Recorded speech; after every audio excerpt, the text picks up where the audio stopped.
The Benjamin Dixon Show is only possible with listener support. Go to www.patreon.com/The BPD Show.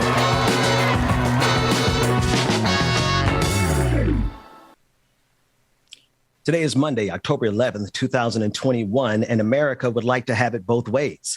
It would like to be able to celebrate Columbus Day as well as Indigenous Peoples Day. Let's talk about that inherent contradiction and that glaring dichotomy. We begin this morning with On the Clock with Georgia Ford.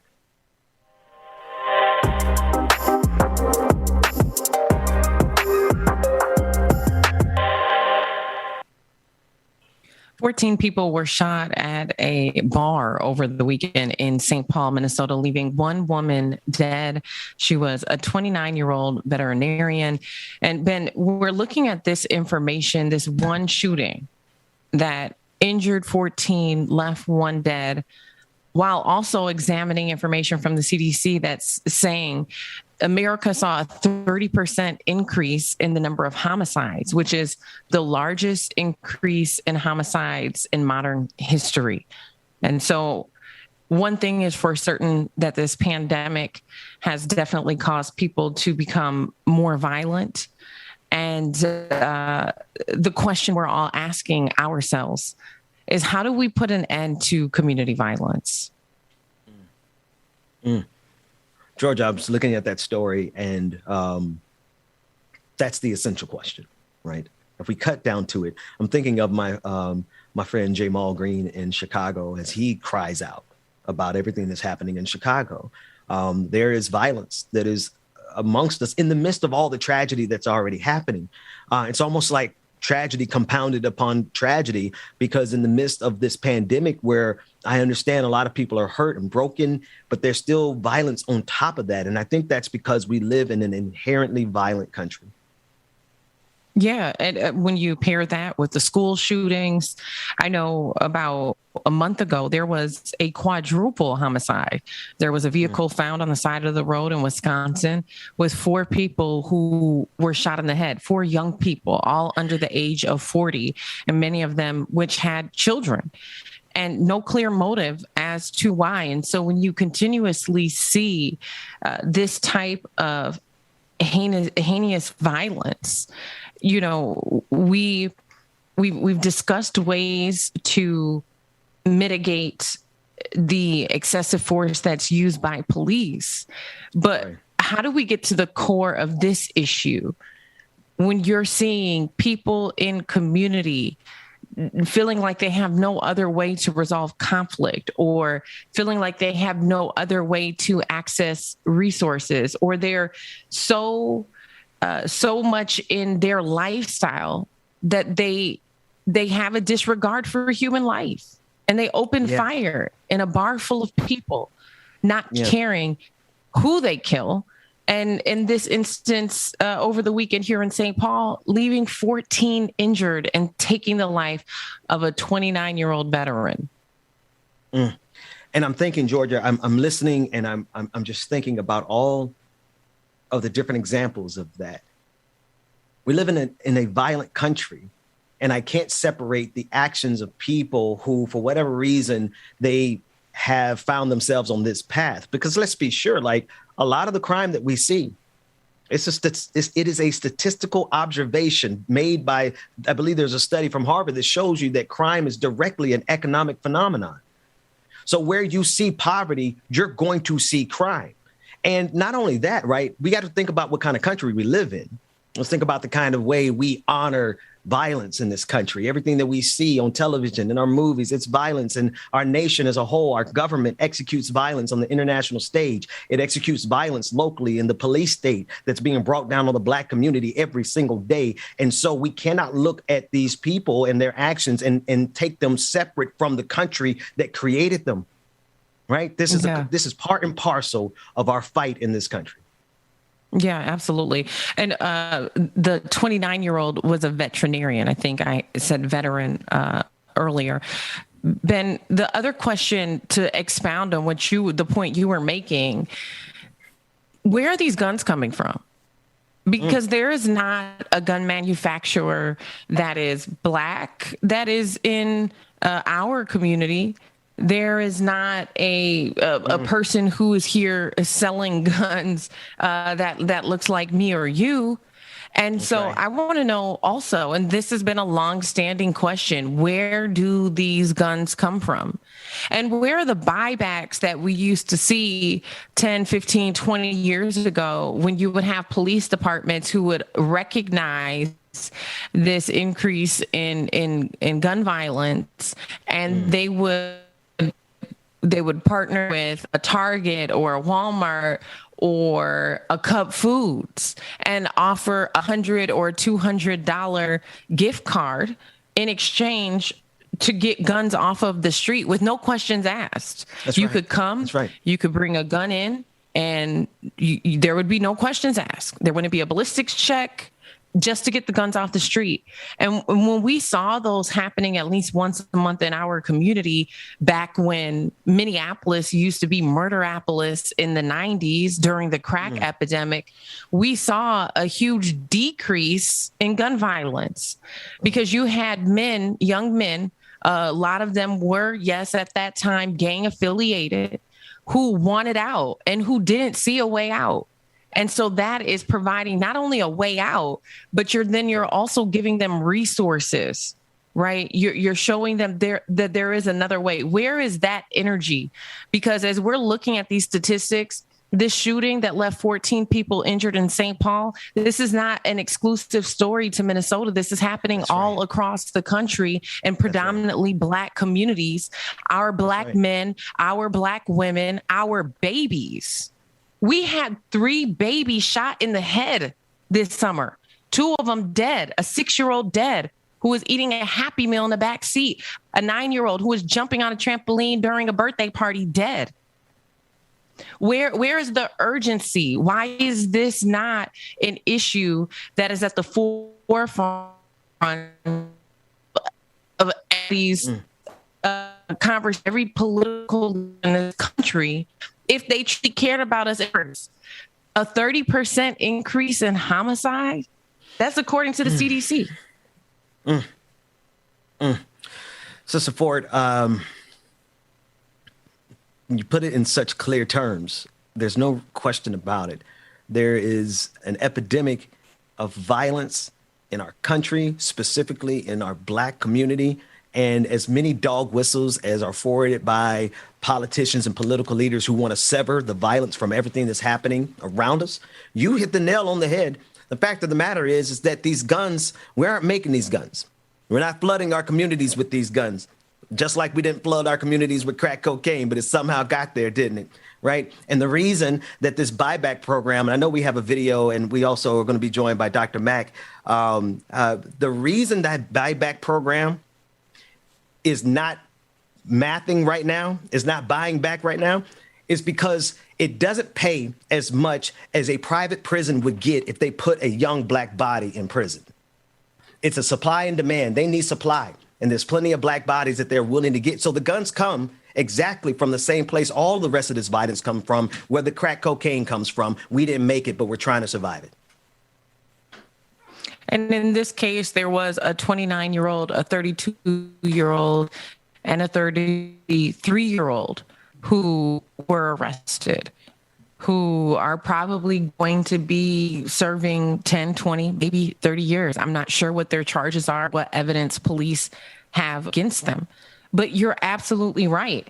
And even reflecting back on Ava DuVernay's documentary 13th that examined the way in which mass incarceration has largely taken the place of slavery.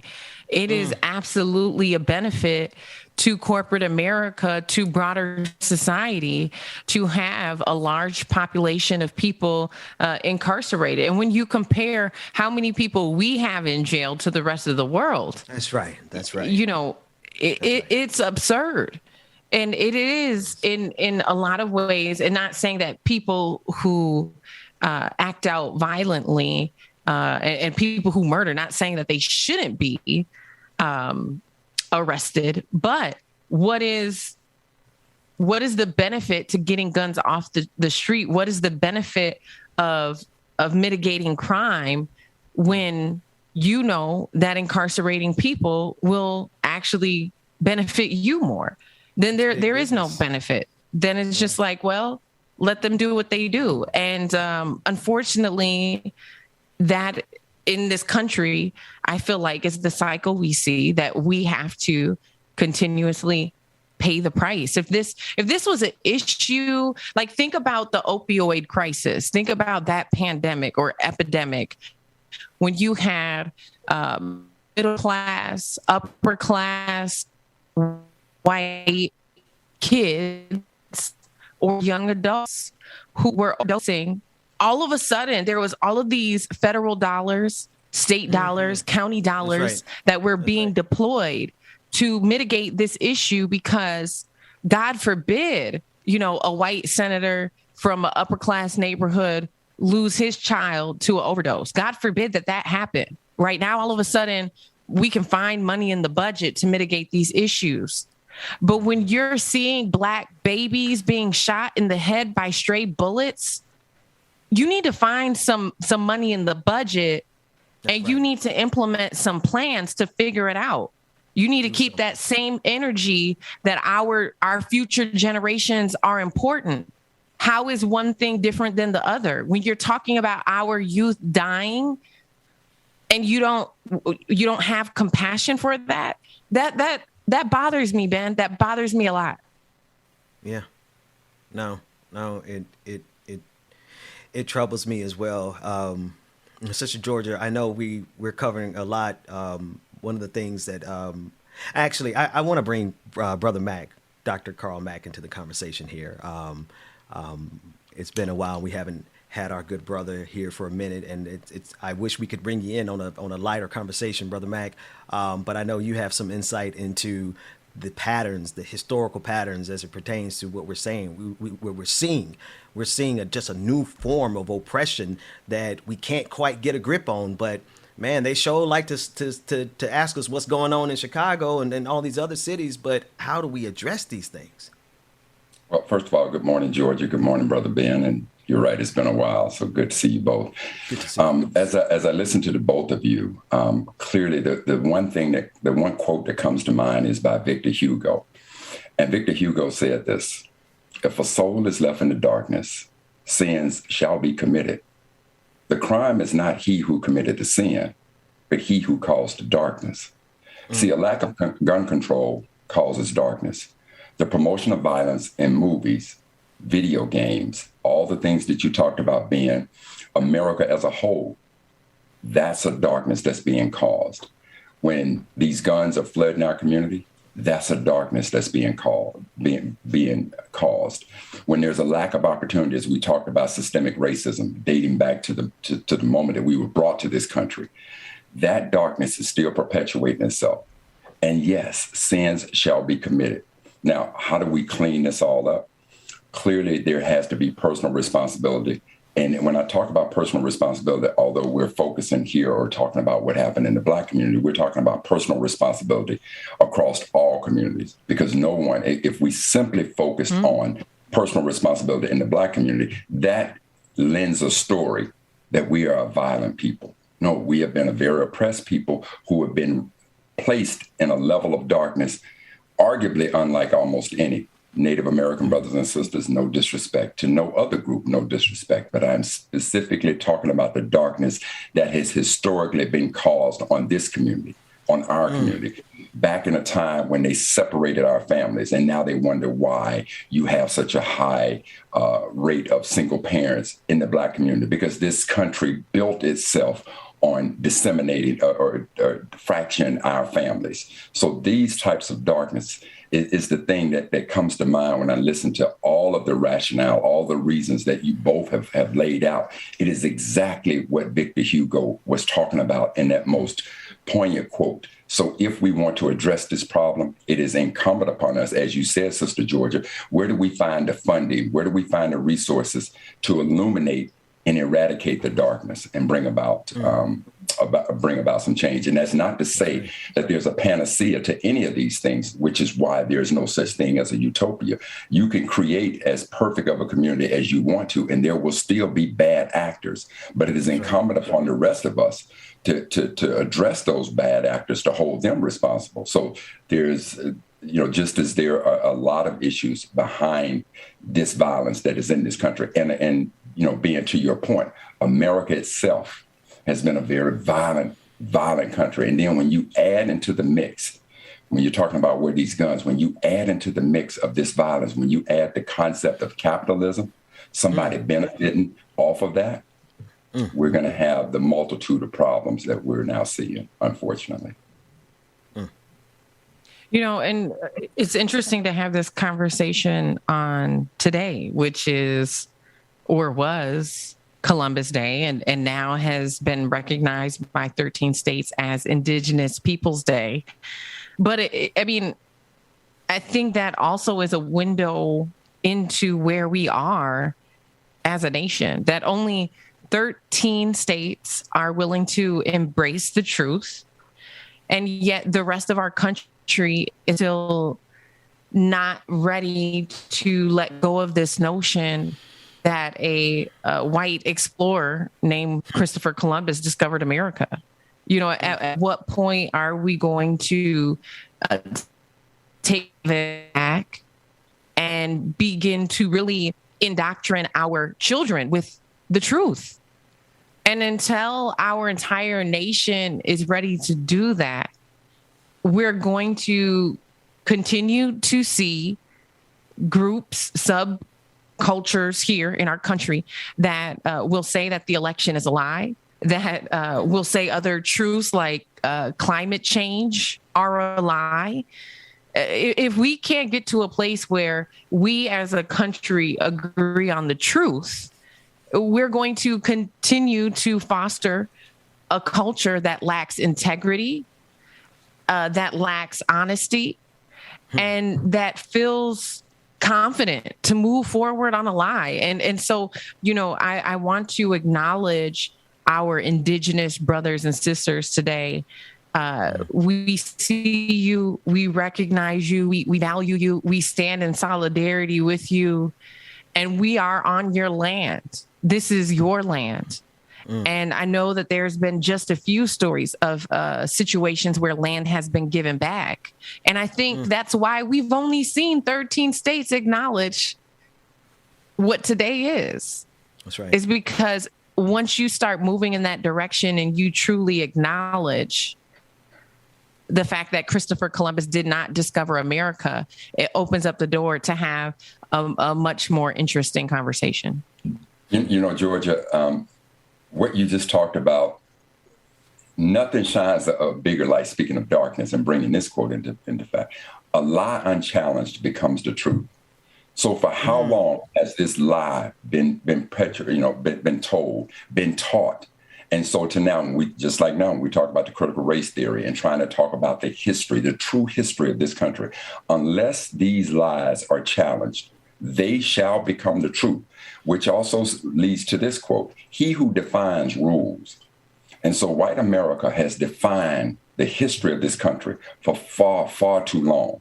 And that's why it's so important that we now, if you talk about these 13 states, what manner of people in those 13 states decided it is time to tell the truth, which is important as to why we as a people need to pay attention to who we place into these political positions so that we can now have more people who are willing to stand on truth than those who will stand on a lie that for far too long has been unchallenged. So like yourself, and I'm sure Brother Ben is as well, we pay homage to our Indigenous brothers and sisters of this nation. And so to talk about land that was given back to them, how do you give me something that belonged to me? How do you do that? But that is the sickness. That is the sickness of America. And it also says if there's an example of white supremacy, today shines as one of those days, that you are so wrapped into your supremacy that you think because you showed up here, you discovered it. You think that because you saw this great mountain that you have the right to name it Mount McKinley or Mount whatever you decide to do. Our Native brothers and sisters had a name for that. And versus you adopting that name, accepting that name, your that inherent white supremacist part of you feels like you're the one that's entitled to name this land, to claim this land, to do as you see fit, to talk about how this land was, quote, discovered. You can't discover what was already here, who was already here. You can't dismiss those people. But obviously you can if you tell a lie and that lie goes unchallenged. Brother Mac, it's good to have you back.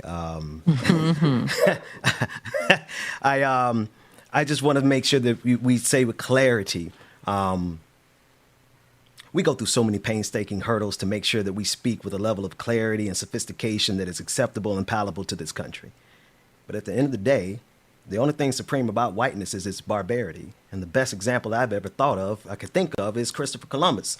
And the fact that we celebrate a barbarian in this country who is someone that our indigenous brothers and sisters had to survive. Isn't that something?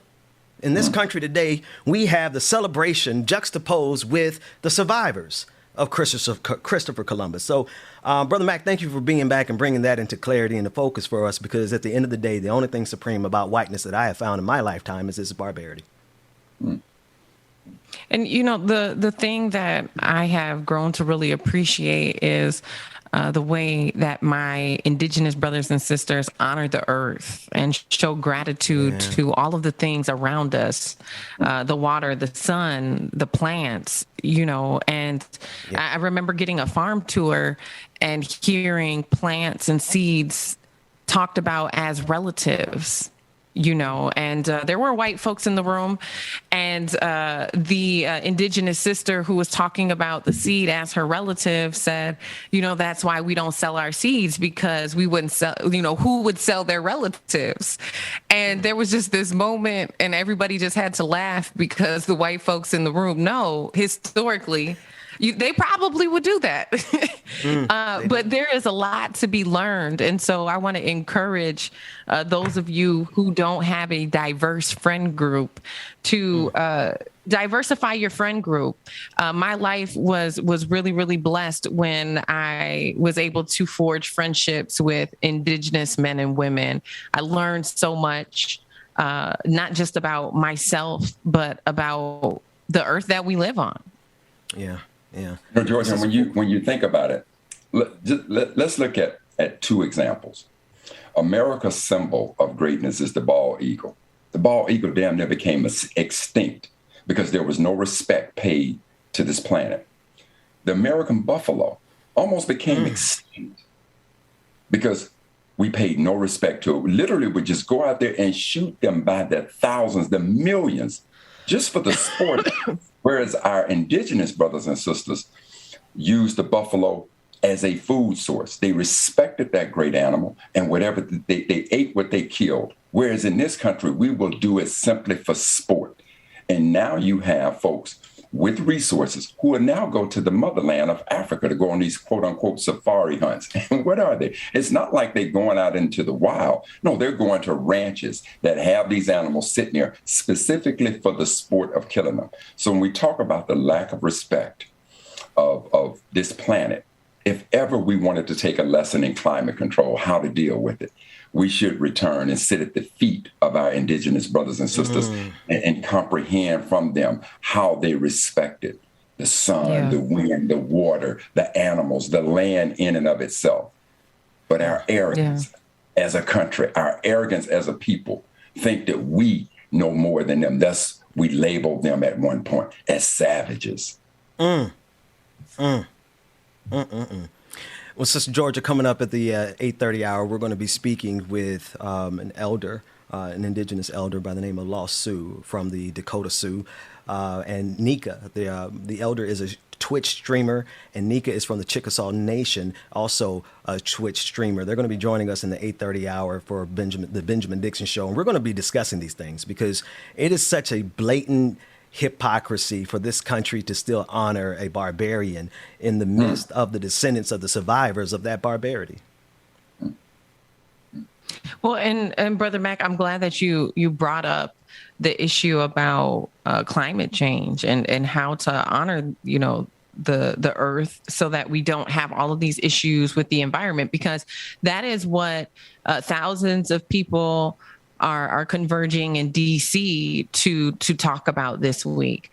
I've spoken to several people in the media industry, all flying out to DC, several organizers I know flying out to DC. It's anticipated to be one of the biggest moves for environment that we've seen in our time. But we're going to be tracking that.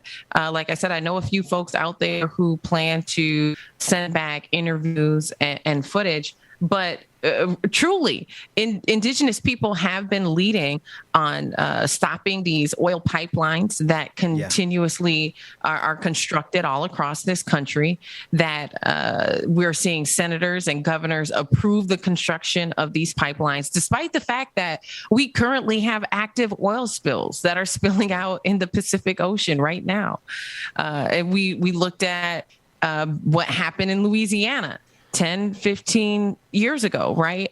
And so to see this move of people converge in DC and ask congressmen and women to truly think about our environment, because at the end of the day, you guys, we only get one Earth. We don't get a second shot at this.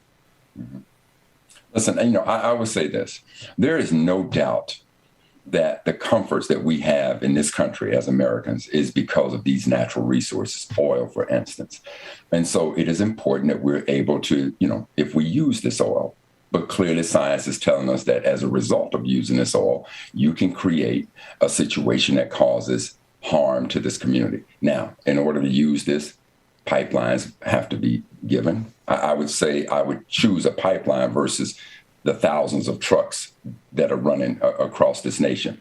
But through it all of our need to be there, there has to be some common ground that says, if we're going to do this, we have to do this safely. We have to do this in a way that we respect the community. We have to have plans in place to avoid catastrophic damages like what we've seen in the Gulf of Mexico, in our waters. And because of capitalism, people have begun to take shortcuts, right? Because of a disrespect of a lie being unchallenged, now that America has placed our Indigenous brothers and sisters on certain lands, and now they've come to discover oil through that land, or they want to run a pipeline through that land, they think, no, we'll just simply run that through.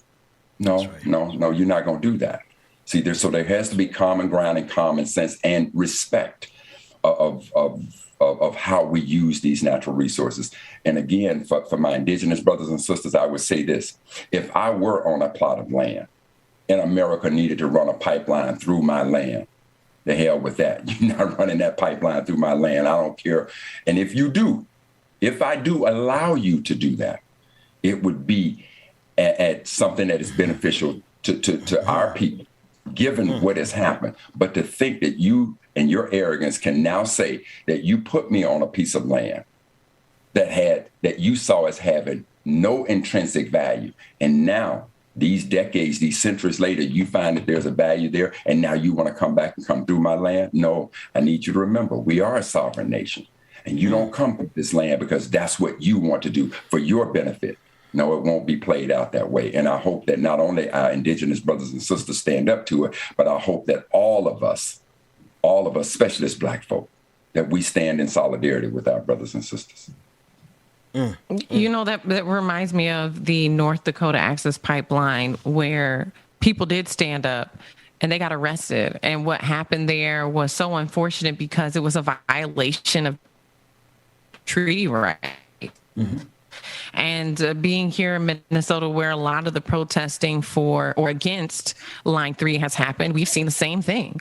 There's just a total disregard for Indigenous people, their beliefs, their values. There's a total disregard for the earth, our environment, the natural resources that we need, that we desperately need in order to live, the air, the water, all of these things. And so we are at, I feel like, a fork in the road on this issue, where we really have to make some critical decisions. burning in my soul. I would dare to say that the very people who could piss on a treaty are the very people who at the same time can condone the insurrection that took place on January 6th. I would dare say that could be the very case. The people who have that level of disrespect for this planet. That's right. Yeah. Are the same people who could look at January 6th and somehow see something good about it. It wasn't an insurrection. It was a tour, right? So again, to our Indigenous brothers and sisters, please, and Ben, I'm so honored that these people will be joining us because we need to hear what their plight is and how we can be there to help support them. And George, I want to thank you so much for bringing this conversation to our community, to the country, to the world, so that we can now stand in solidarity with our brothers and sisters. Well, we are on the clock, so keep it here for more on The Benjamin Dixon Show.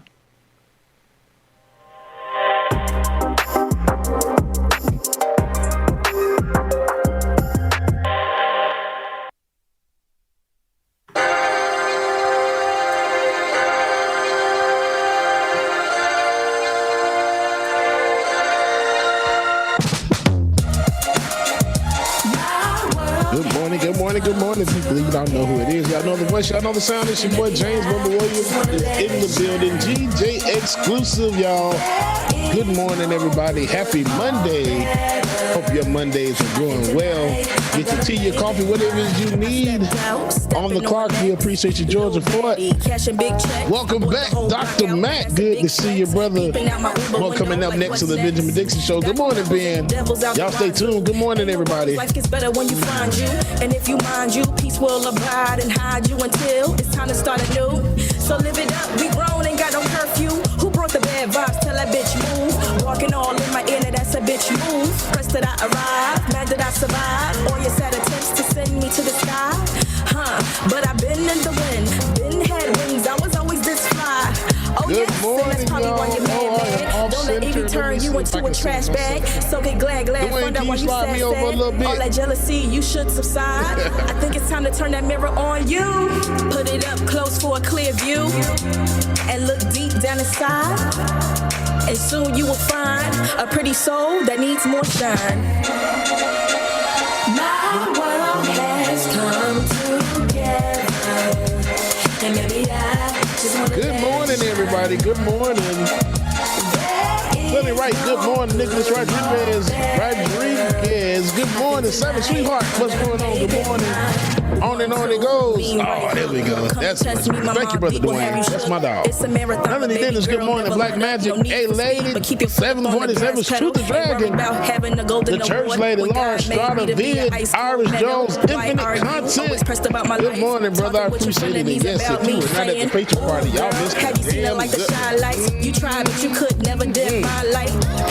It was good stuff, man. But welcome, everybody. Good morning, Brother Lateef. Good morning. Shout out my brother Chuck Diesel in the building. My hype man going on. Chuck Diesel, good morning. Tiger, good morning to you, sir. Alicia, good morning, Alicia. Lily, what's going on? Good morning, everybody. Nat A, what's going on? Pioneer, Peter Low Frequency, good morning, everybody. Edward Green, Shoot the Dragon, I plan on it, but we know how that goes. Jeremiah Schaefer, good morning. Esther Broshin, good morning, everybody. Black Magic, good morning. Patricia Palumbo, good morning, y'all.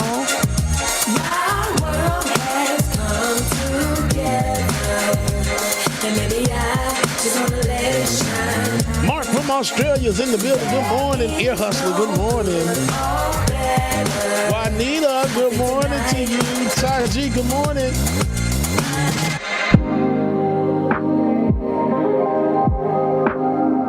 I can't fight this feeling.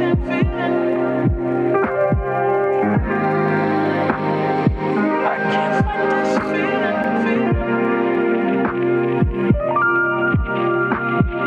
I'm in for the ride, baby, you and I.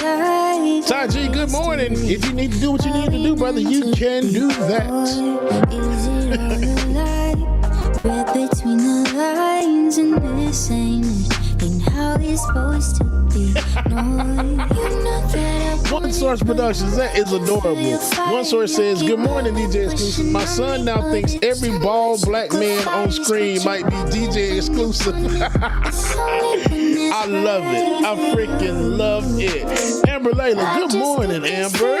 That I'm into today. I just got this feeling you gon' take and leave. I just got this feeling you don't say what you mean. I just hate this feeling, but I can't fight this feeling. I can't fight this feeling no more. Cut it out.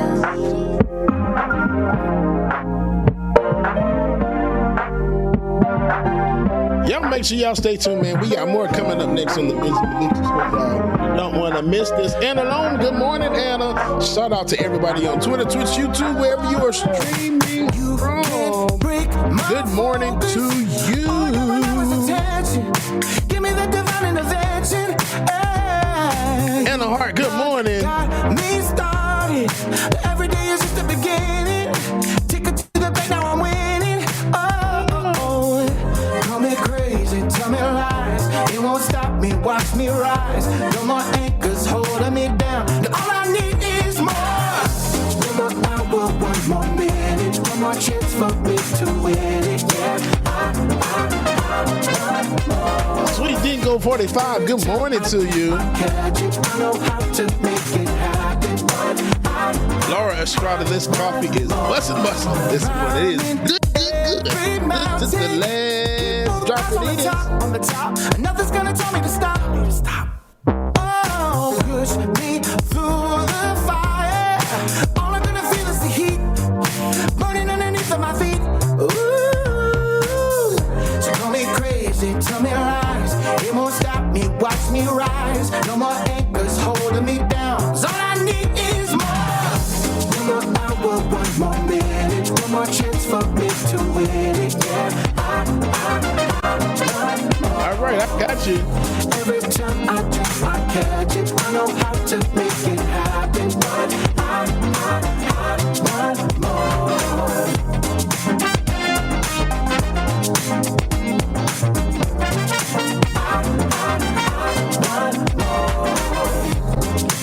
All right, y'all, it's time for the show to get back going. And welcome back to the screen, my brother from another mother, y'all, Benjamin Dixon. Good morning, everybody. All I need is, all I need is, all I need is more.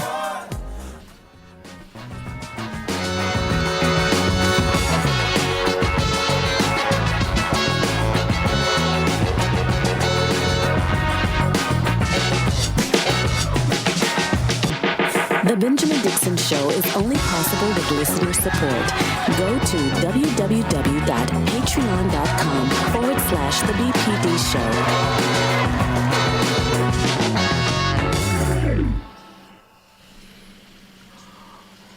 Welcome back. Dwayne, I'm not really sure. Okay, there we go. Now I can hear clearly that the rain is gone. Welcome back, everyone. It is Monday, October 11th, 2021. Welcome back to the Benjamin Dixon Show. I'm joined on the screen. Brother Carl Mack is on the screen. I also just want to bring our guest in. Let's just jump right into the conversation. We are celebrating with our brothers and sisters and non-gender conforming individuals of the indigenous populations. And we have on the screen here, and we actually want to bring more folks on the screen. Right now, we're bringing in Nika, also known as JammedTomb on Twitch, a supporter of our show, and also speaking from the indigenous perspective. How are you this morning? Thank you so much for joining us. What I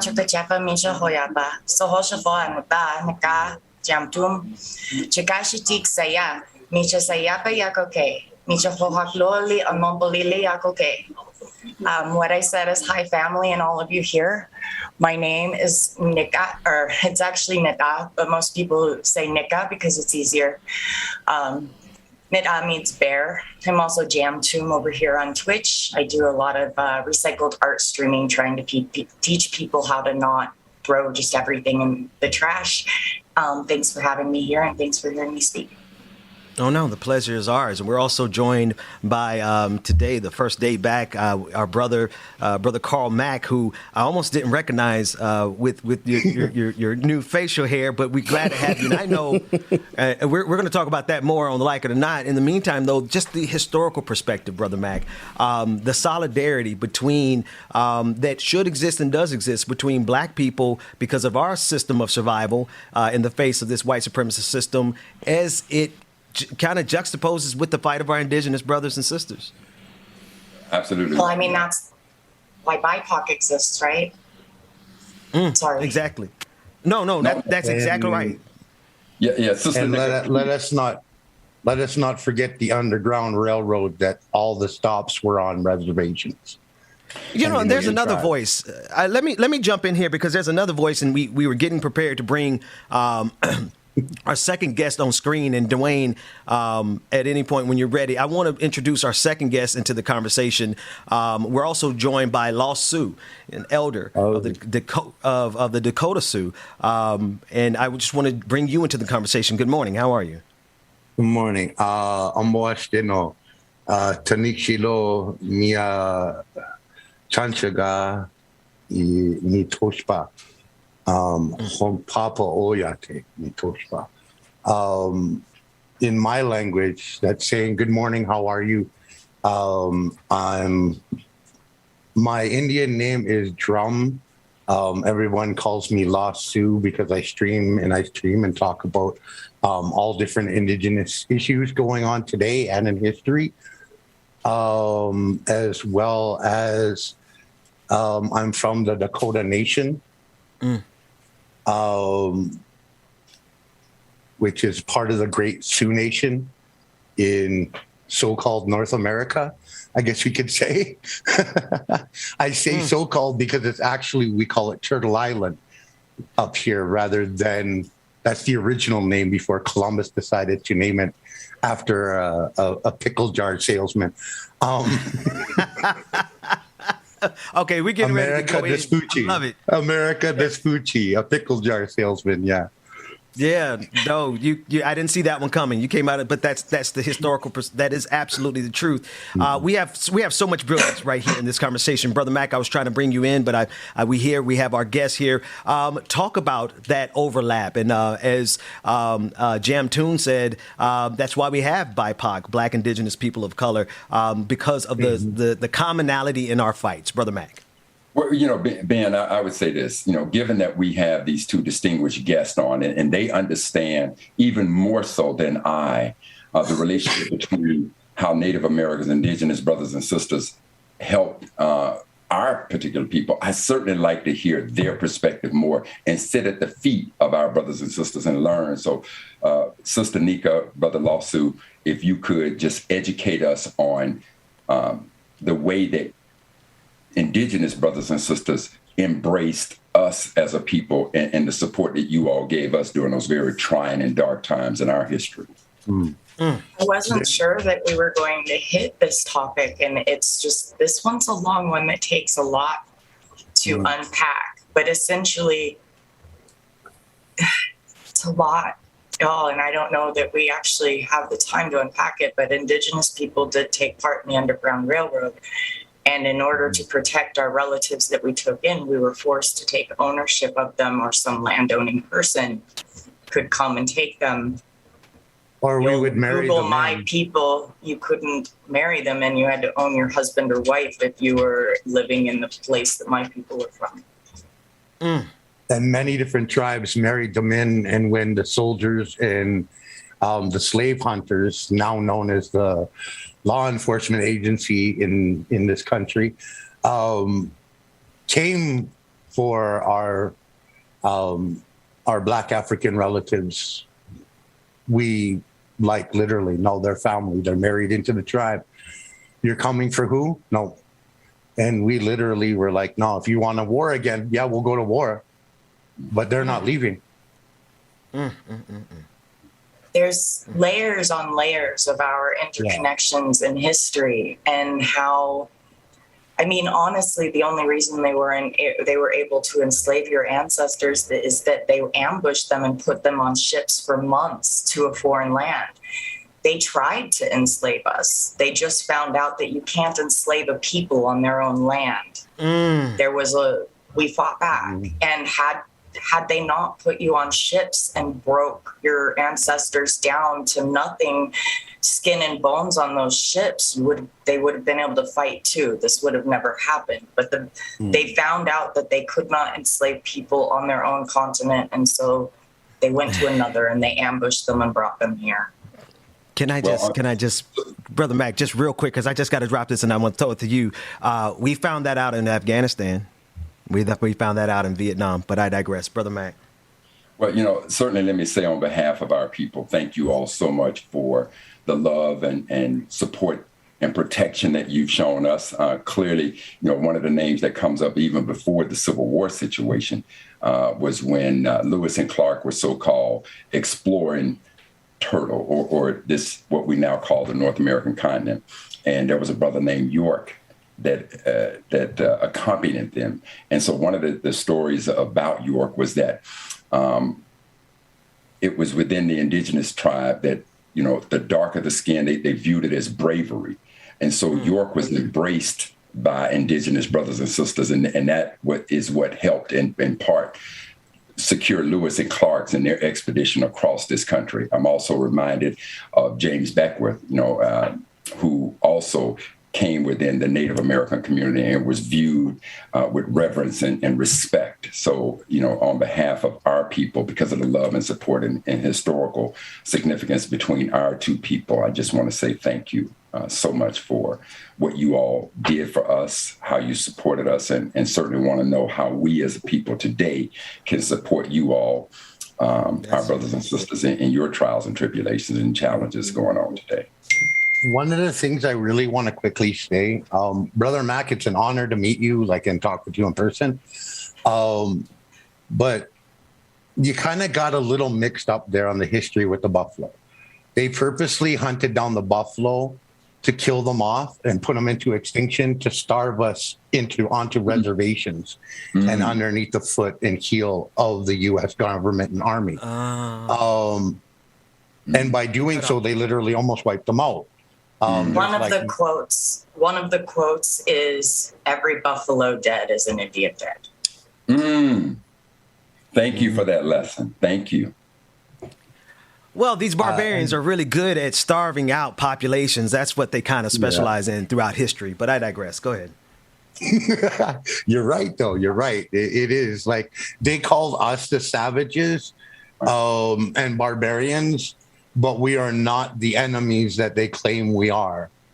We have never been those enemies. Like when Columbus landed here and the Pilgrims and everything, even everywhere they went where indigenous people are, they were treated with compassion and love and respect. Like even here, where Thanksgiving came from was from the Pilgrims that were here, were starving. They didn't know anything. They couldn't feed themselves. They couldn't work the land. They couldn't hunt. They didn't know anything. And they were eating themselves. And then we came along, one of the tribes came along and seen them, took pity on them, clothed them, fed them, showed them how to hunt, showed them how to farm, and also introduced them to soap. Because at that time, Europe was all about perfume wearing rather than bathing, because some priest had said that bathing was likened to sin and the devil. So I don't know where that came from, but some drunken moment, and we have the King Henry literally sat back and put out a royal proclamation of 1970 or 1876. I do believe correctly.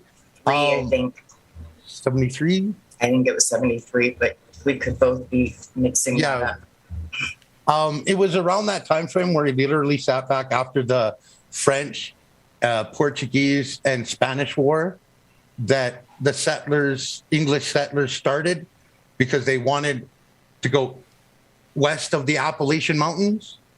And King Henry sat back and said, no, you're not going west of the Appalachians. You're to leave that alone. That's Indian country. That's Native country. Leave it alone. That same And what did they do? proclamation said that chattel slavery would be abolished. The Tea Party had nothing to do with taxes. Yeah. The Tea Party had to do with the factor that they wanted to still own slaves, which they did.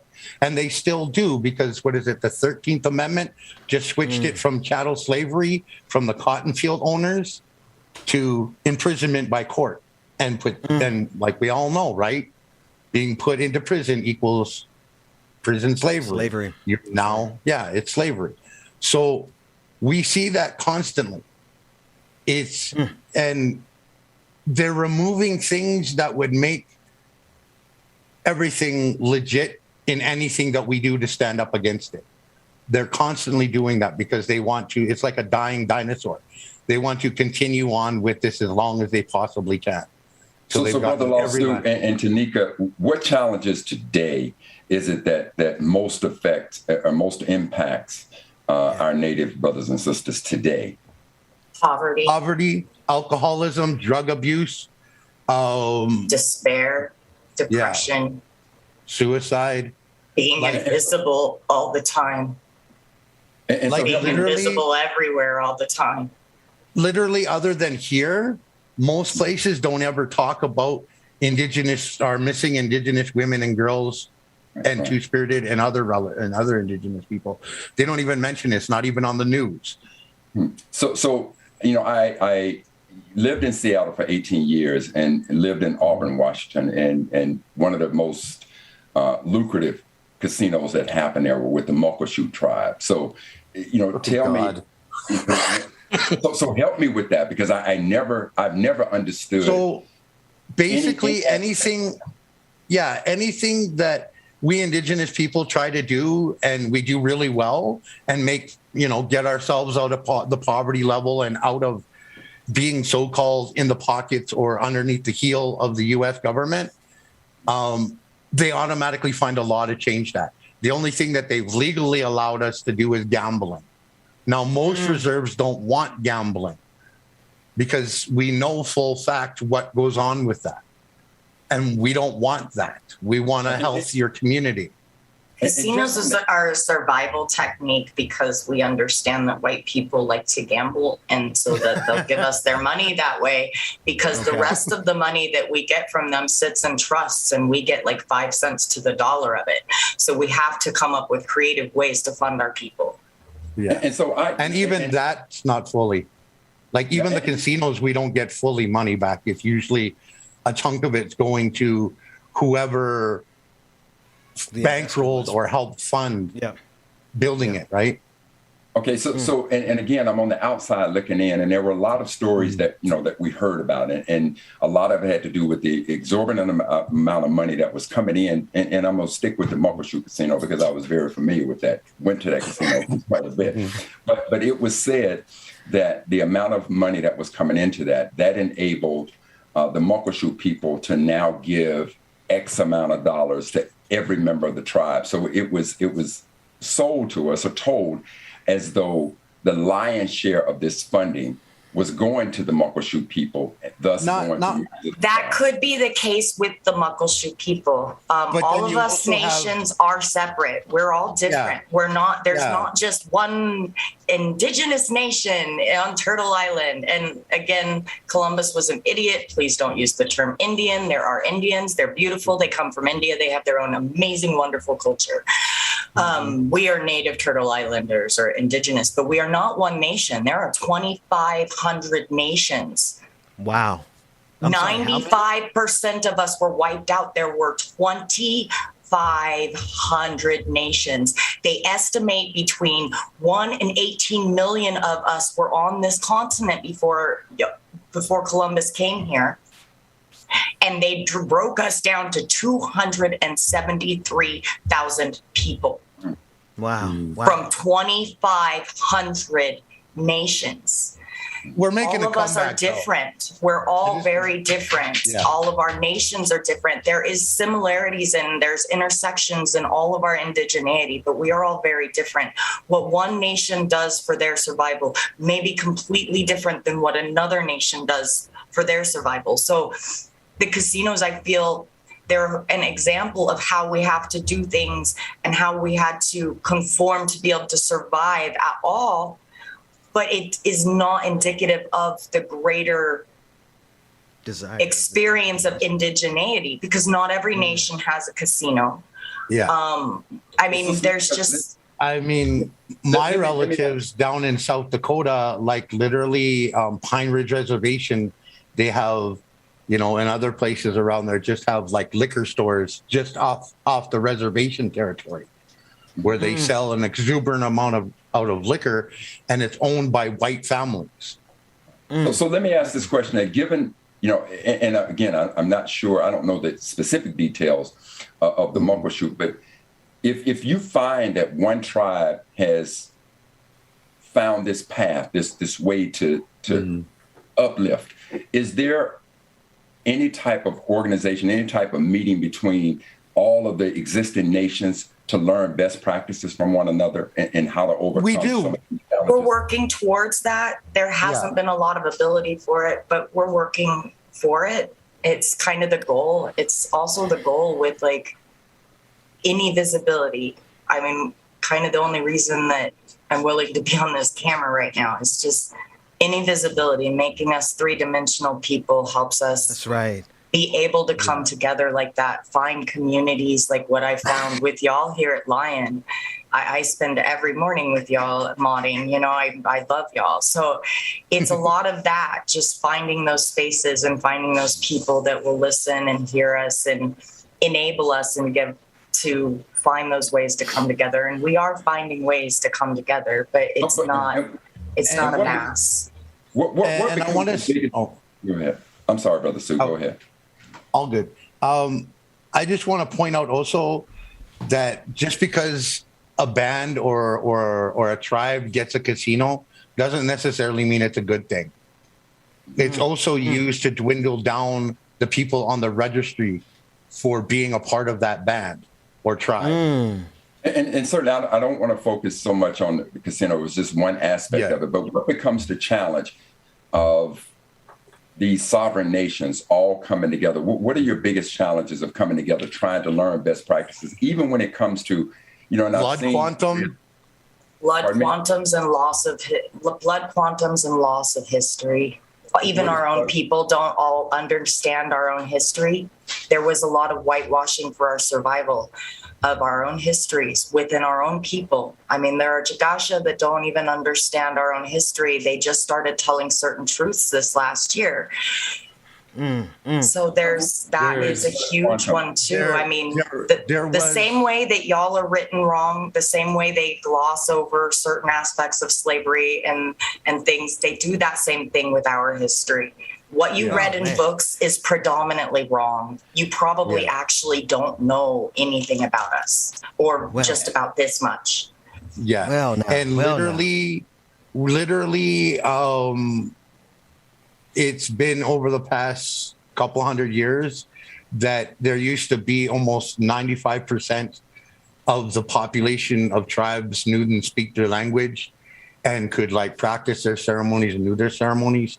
Now it's down to like about 15% of the tribes that know it. And we're working really hard to gain and bring back that wisdom and knowledge and our voices and our traditional language.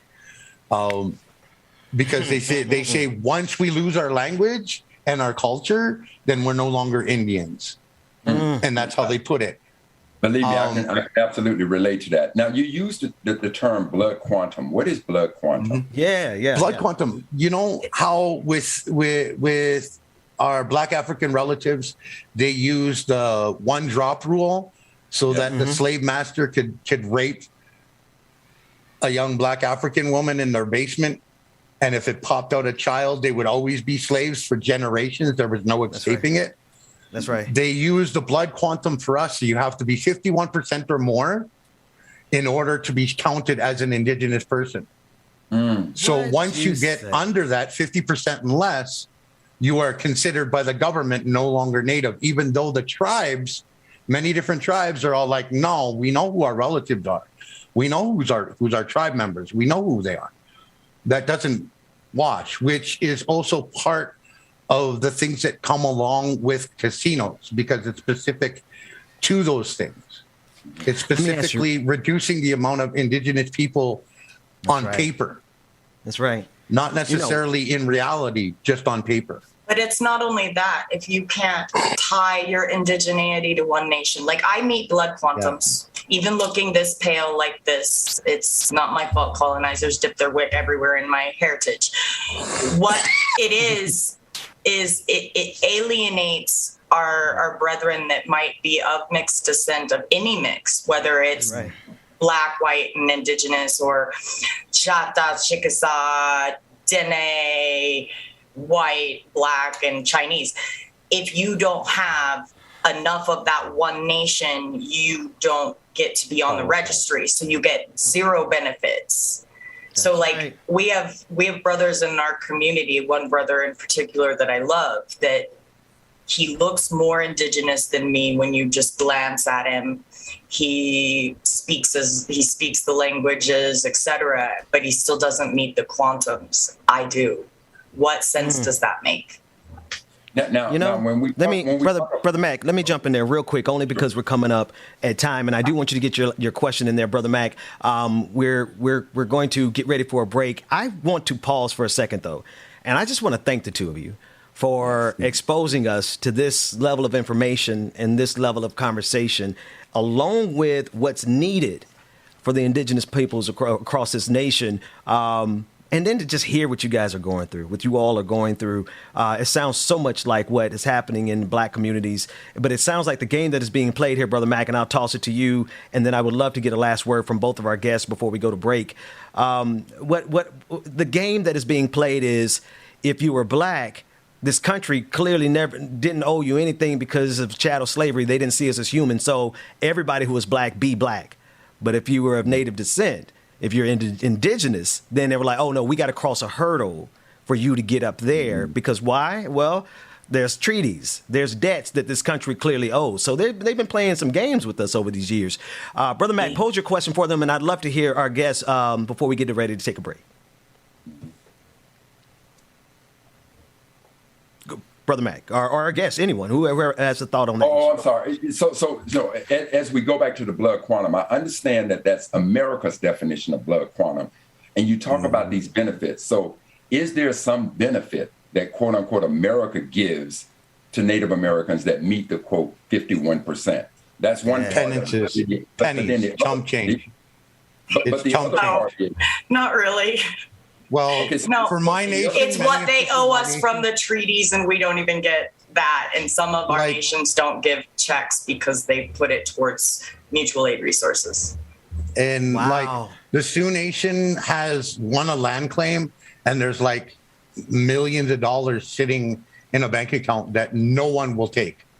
No one from the Sioux Nation will take, because we don't want the money. We want our land back. Land back. We want the treaties honored that were literally changed after they made it with us on their way back to the government. They changed the wordings of it so that these treaties no longer represented what was made with us indigenous people here on Turtle Island. None of it was. So given that the benefits are small, as described by you all, how do you all, as indigenous brothers and sisters, how do you all define who is native and who isn't? Is there a percentage? Can I reframe your verbiage there? There aren't benefits. We don't get benefits. It's money that they owe us, that they do everything that they can not to give us anyway. It's money that is set in trust, that they have owed us for hundreds of years, that is sat in trust earning money, that they make us pay lawyers to get, that we end up 5 cents on the dollar, y'all. There is no benefit. I need that taken out of everyone's vocabulary where it concerns indigenous people. There is no benefit. We pay taxes just like everybody else. So we got a lot of miles to cover, because there's so much to unpack here, and there's so much more. I am curious about how many acres we're talking about land back, because they understand the value is in the land. They know cash they can get out of you. They can put you in enough poverty to squeeze millions of dollars out of you, but they can't do nothing with you when you got your own land. That said, listen, thank you so much, JammedTomb, for coming on this morning. And thank you so much, LostSioux, for coming on and sharing this rich history and this perspective and giving us better understanding of the common fight between Indigenous people. Where can people find and support your efforts? I'm at twitch.tv/LostSioux. I stream, twitch.tv LostSioux. And that's where I stream, and I cover all different kinds of things, including like the residential schools and everything. So. And JammedTomb, how can everyone get up with you and support your work? I am JammedTomb on Twitch. I do mostly recycled art. We have I'm the pressure valve relief. So come have fun with us. And then I hang out every morning with y'all in the Twitch channel. That's right. And you're moderating. I'm your mod. You are our moderator. Thank you so much for what you do. And thank you both for bringing this so that we could have this rich conversation about the true history. Brother Mac, if you can stick around a little bit longer. Go ahead, my friend. I just want to really quickly state before we end this thing. If you don't understand land back, please come and talk to us, Indigenous people. Each tribe has a different outlook on what land back will be. But it benefits you as well, because that means that there's no more parasitical landlords kicking you out because they've already received money from the government during COVID for your rent. And then saying that you still owe them money. There is no landlord I know of that did not sign up for the program to get money. They're too greedy to pass that up.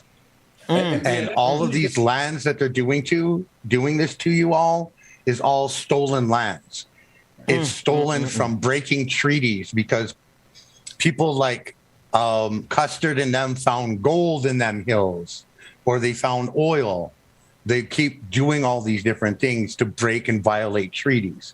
Treaties are the ultimate supreme law of the land, which means even the law enforcement is violating treaties.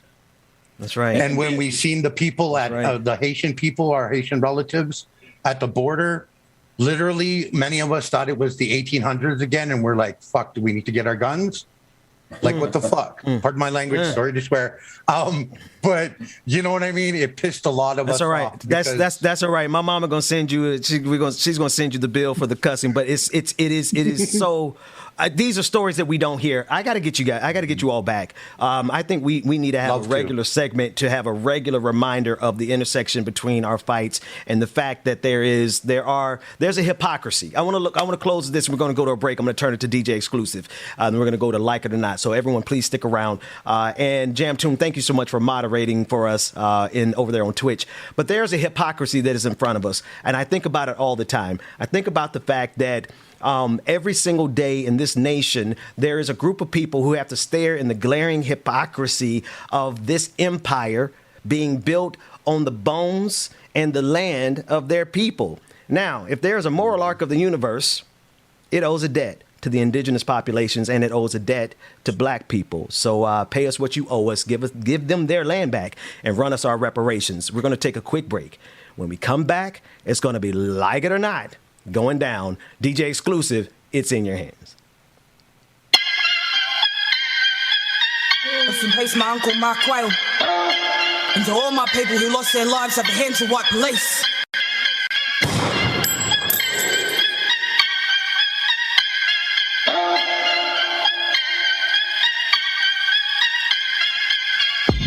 Shout out again to our guest, man. Shout out again to LostSioux and also Nika JammedTomb. Sister, we greatly appreciate y'all for coming through today. Awesome conversation, man. It was definitely needed to be had. So thank y'all so much for joining us today. JammedTomb, this for you. Barker, Our Lives Matter. Life of a rape, the ship of liquor to her lips. He's bashed in the pack, he got broken in the bits. He's got his hands up, he's innocent, he didn't do it. Why my people gotta die? Ain't shit changed since we've been colonized. We want land rights, but there's no treaty inside, and we still gotta fight to stop us keep taking lives. I'm sick of it. Sick of being traumatized, scrolling down my timeline, see we lost another life. It's ridiculous. I wanna heal as a nation, but these ignorant dummies got me losing my patience, but we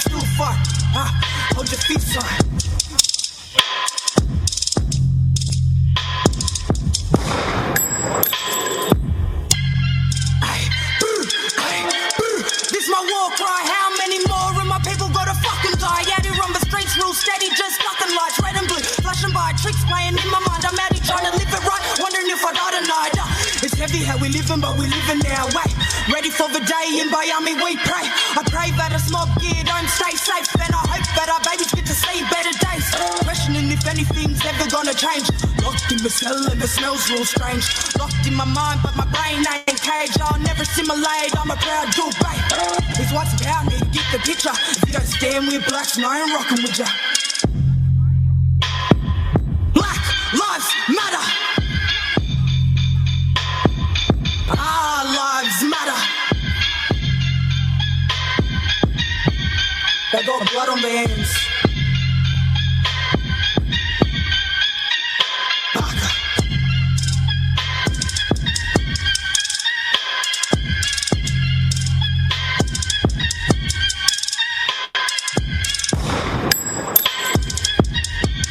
There it is again, JammedTomb. Thank you so much for sharing this with me. Barker, again, Our Lives Honor, man. Make sure y'all go check that out on YouTube.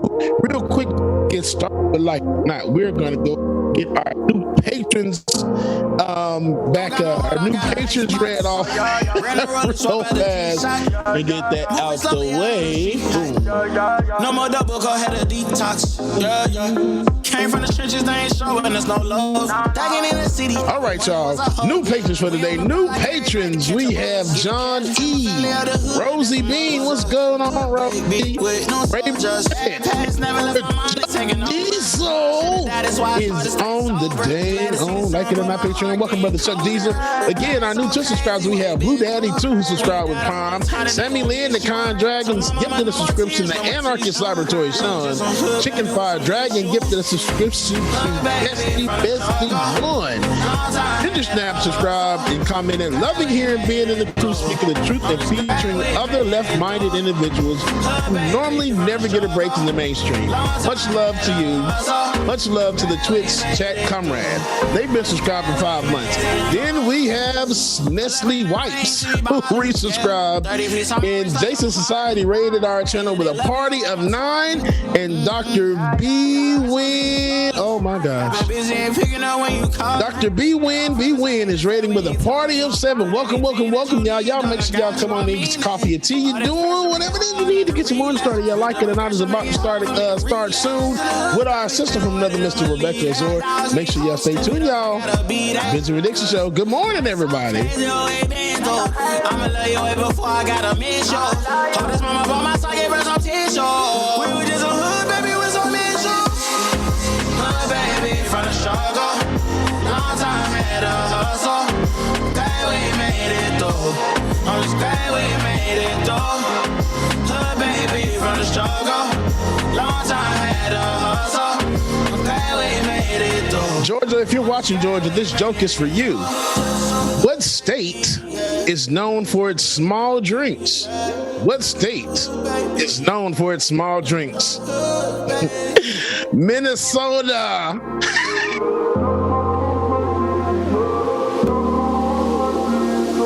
All right, y'all. Y'all know what time it is. Y'all know what time it is. Y'all, what other way to start the show by doing this? Yeah.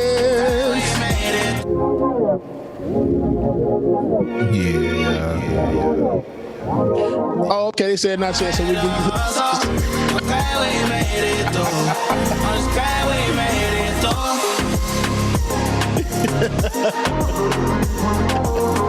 Oh, what y'all say? Y'all got time for another dad joke? Sure. What do houses wear? What do houses wear? An address.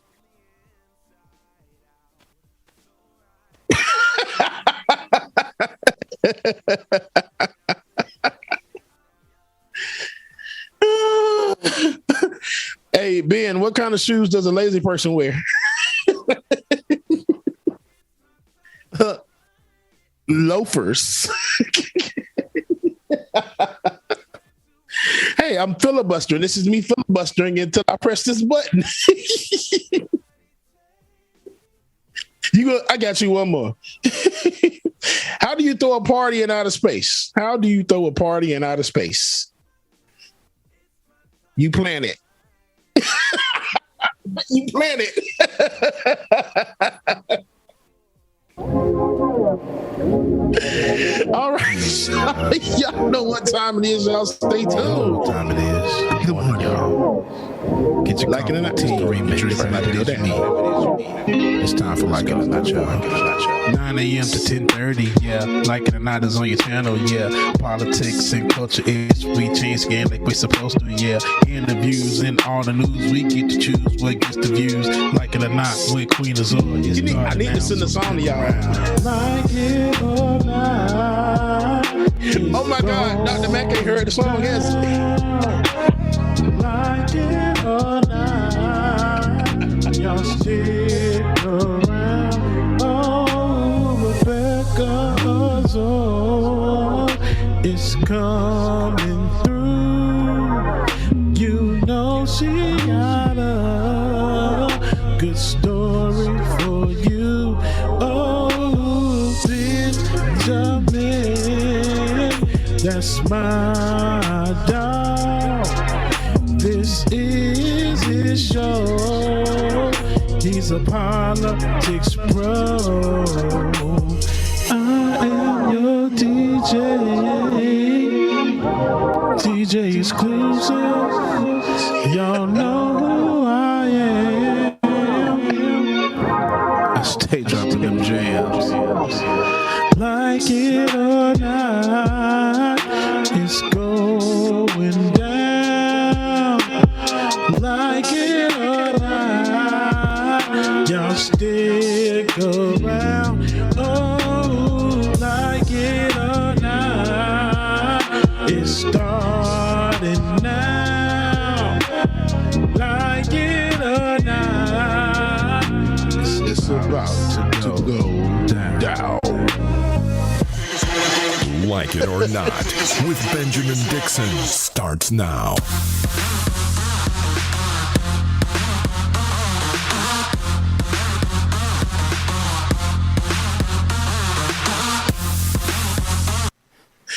Good morning, good morning, good morning. Good morning and welcome to I just Like It feel or like Not. it's Rebecca Azor, stop. You know, Rebecca, we've been doing this for 5 years now. My God, today. Welcome to Like It or Not, where we're free to tell the truth. and not care who doesn't like it. Hey, Dr. Carl Mack. Yo, Dr. look Mack. at you. What is this? What it's giving? What he's giving gold tea for the winter. He's giving gold tea for the winter. Right. Good to see the fam back and look at Ben. Doing good. We've missed you over here. Like you literally, packed your bags and never came back, and we didn't know what it was gonna be. He went up the steps.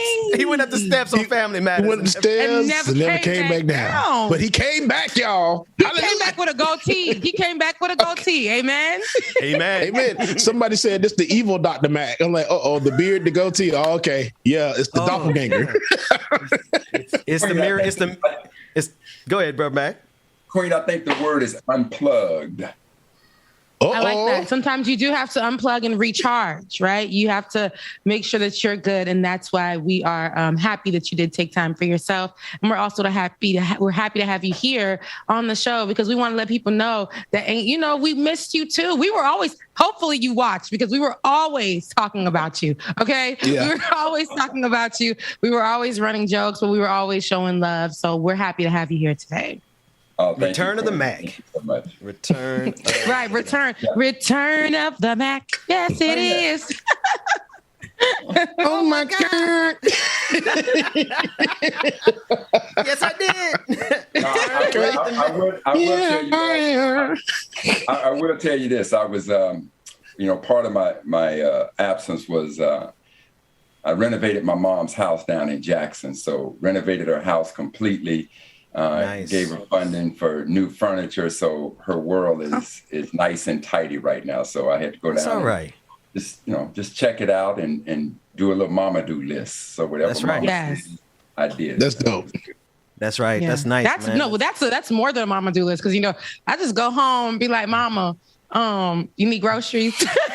Mama, you want me to paint the wall in the kitchen? That's what I got. But one day, we already said one day. One day I'll be like, go buy my mama some land, go buy her a house, like mama, go get the furniture you need. You know what I'm saying? Rebecca. This was a complete renovation. We pulled up all the carpet in the house. Nice. We did or sanded them, stained them, refinished them, redid our entire bathroom, redid the kitchen. I mean, the house was a complete makeover, and my mom had furniture. Sounds fun. She says, baby, my bedroom set, I've had it since 1965. I said, Mama, here's money. Go get you a new one. Wow. Dining room set, new bedroom furniture, whole house just redone. It's just beautiful. Said, let me upgrade you. Let me upgrade you, Mama. Let me upgrade you. Shout out to Mama Mac. Shout out to Mama Mac. Mama Mac. I love it. That's what's going on. And Mama Gwen was at the patron party Friday night. Shout out to everybody. I mean, James, that's one of the largest we've had in a long time. And they partied so hard at the patron party that you and I both left them there. They still stayed after we left. Hey, come to find out, that's been a thing. Like, oh, wait, y'all stay in here? Like the whole time after we leave? I didn't even know that. And I think it's because I guess I pressed the wrong button. So you don't end the meeting. Zoom open.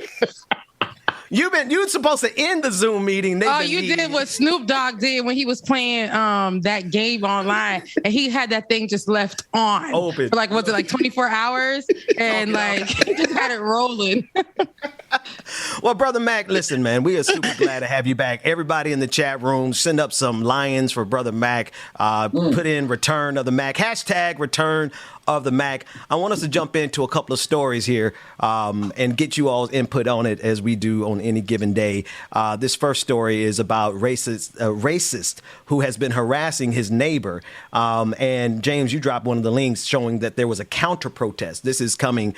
There's an interview from CNN where they were interviewing Janiqua Martinez. I can't pronounce anybody's name, so I messed that up. I'm just going. I'm Janique, whatever. I'm just going to leave it there. I'm going to keep going, but. They've been harassed by their neighbor. Every time they come out of their front door, there is a monkey sound. Clearly racist intentions to offend and harm and hurt this individual. I want to play the clip first from CNN so that we can get a pretty good context of what's going on with this story.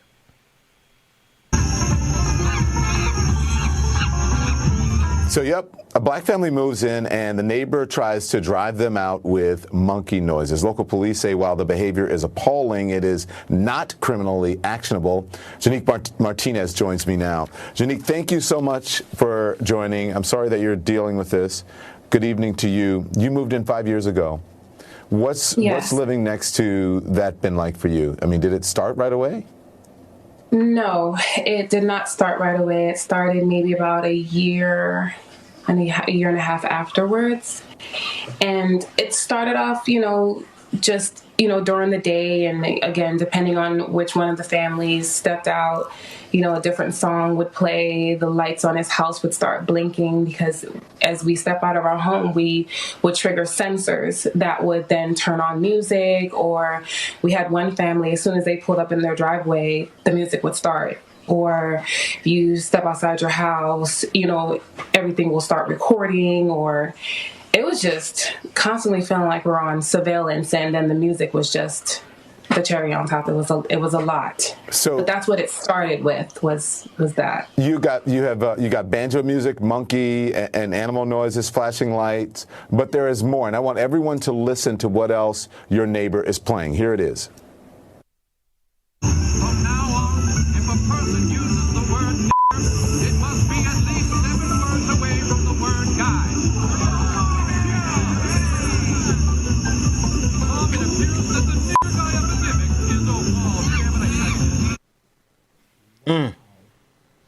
Yeah, so there it is, folks. That's the whole story. Whoever got something. What do you do in those? What do you do in those moments? Like in those particular moments, I couldn't imagine what I would do. It's scary, right? Because you have so many feelings that arise. You have feelings of anger. You have feelings of fear. You have feelings of confusion. You have feelings of sadness because it's you, right? You're being targeted. Your home is being targeted.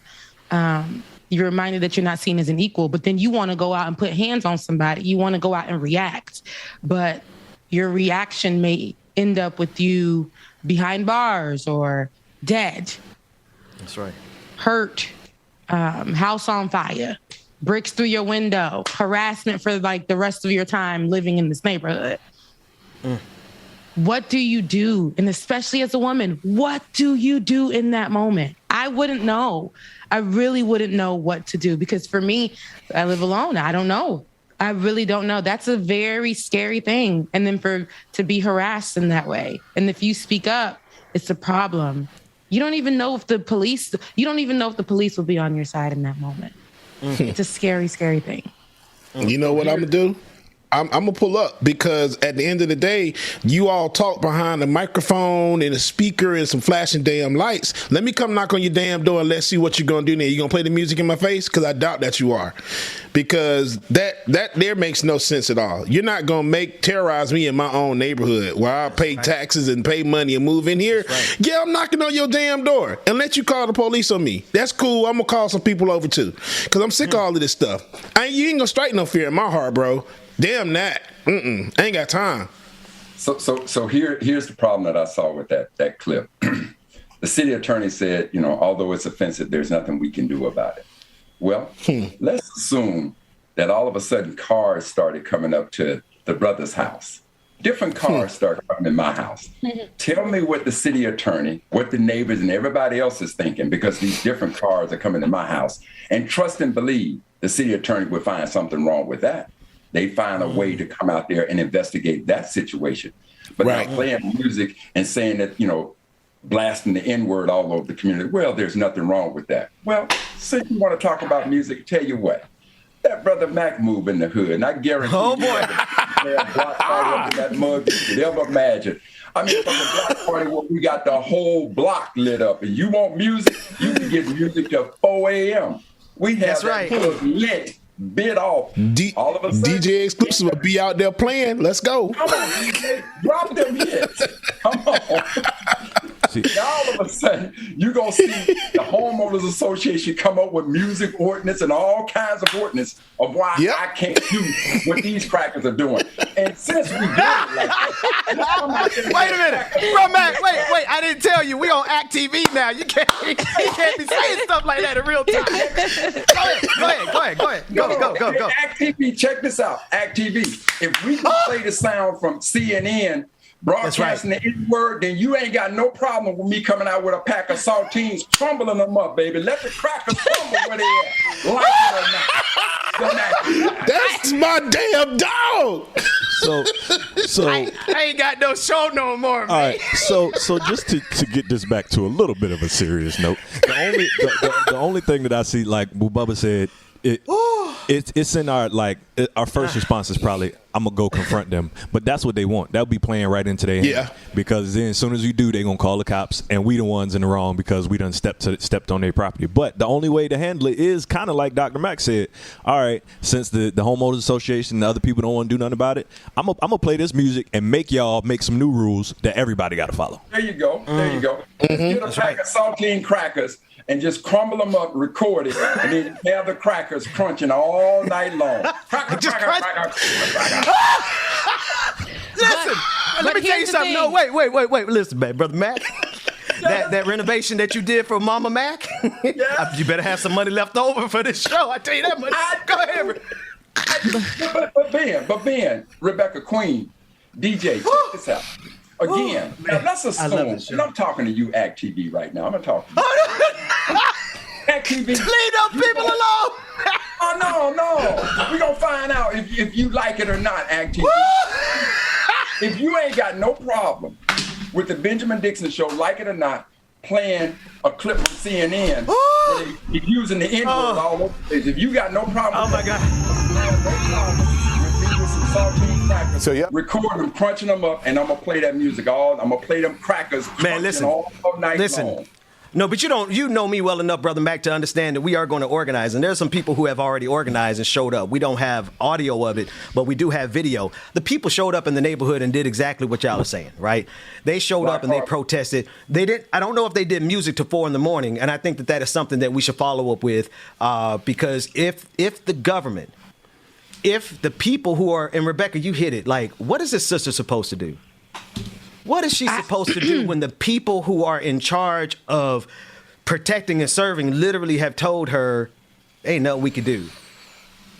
This is the thing. Like I hear everyone speaking and it all sounds good. And these things that you guys are talking about, where they the follow up usually is people coming to the neighborhood, people standing in solidarity with this woman, because when it does go viral, when we do see it on camera, when we are fortunate enough to see these events happen and hear about them, we now can offer support, solidarity, and challenge the community leaders to do something else about it, and challenge the neighbor to stay in their, on their side of the tracks. But what about those people that it doesn't get any highlight or it doesn't get any, any attention? That's what I would think about for myself. Who is going to protect those people? Because in some of these areas, like we said, we don't know who the good cop, the bad cop is. We just know who the cop is for a person that looks like us. Usually what that outcome usually is. And if we were to confront the neighbor and say, stay off my property, we don't know how that would end up. We see these gun wielding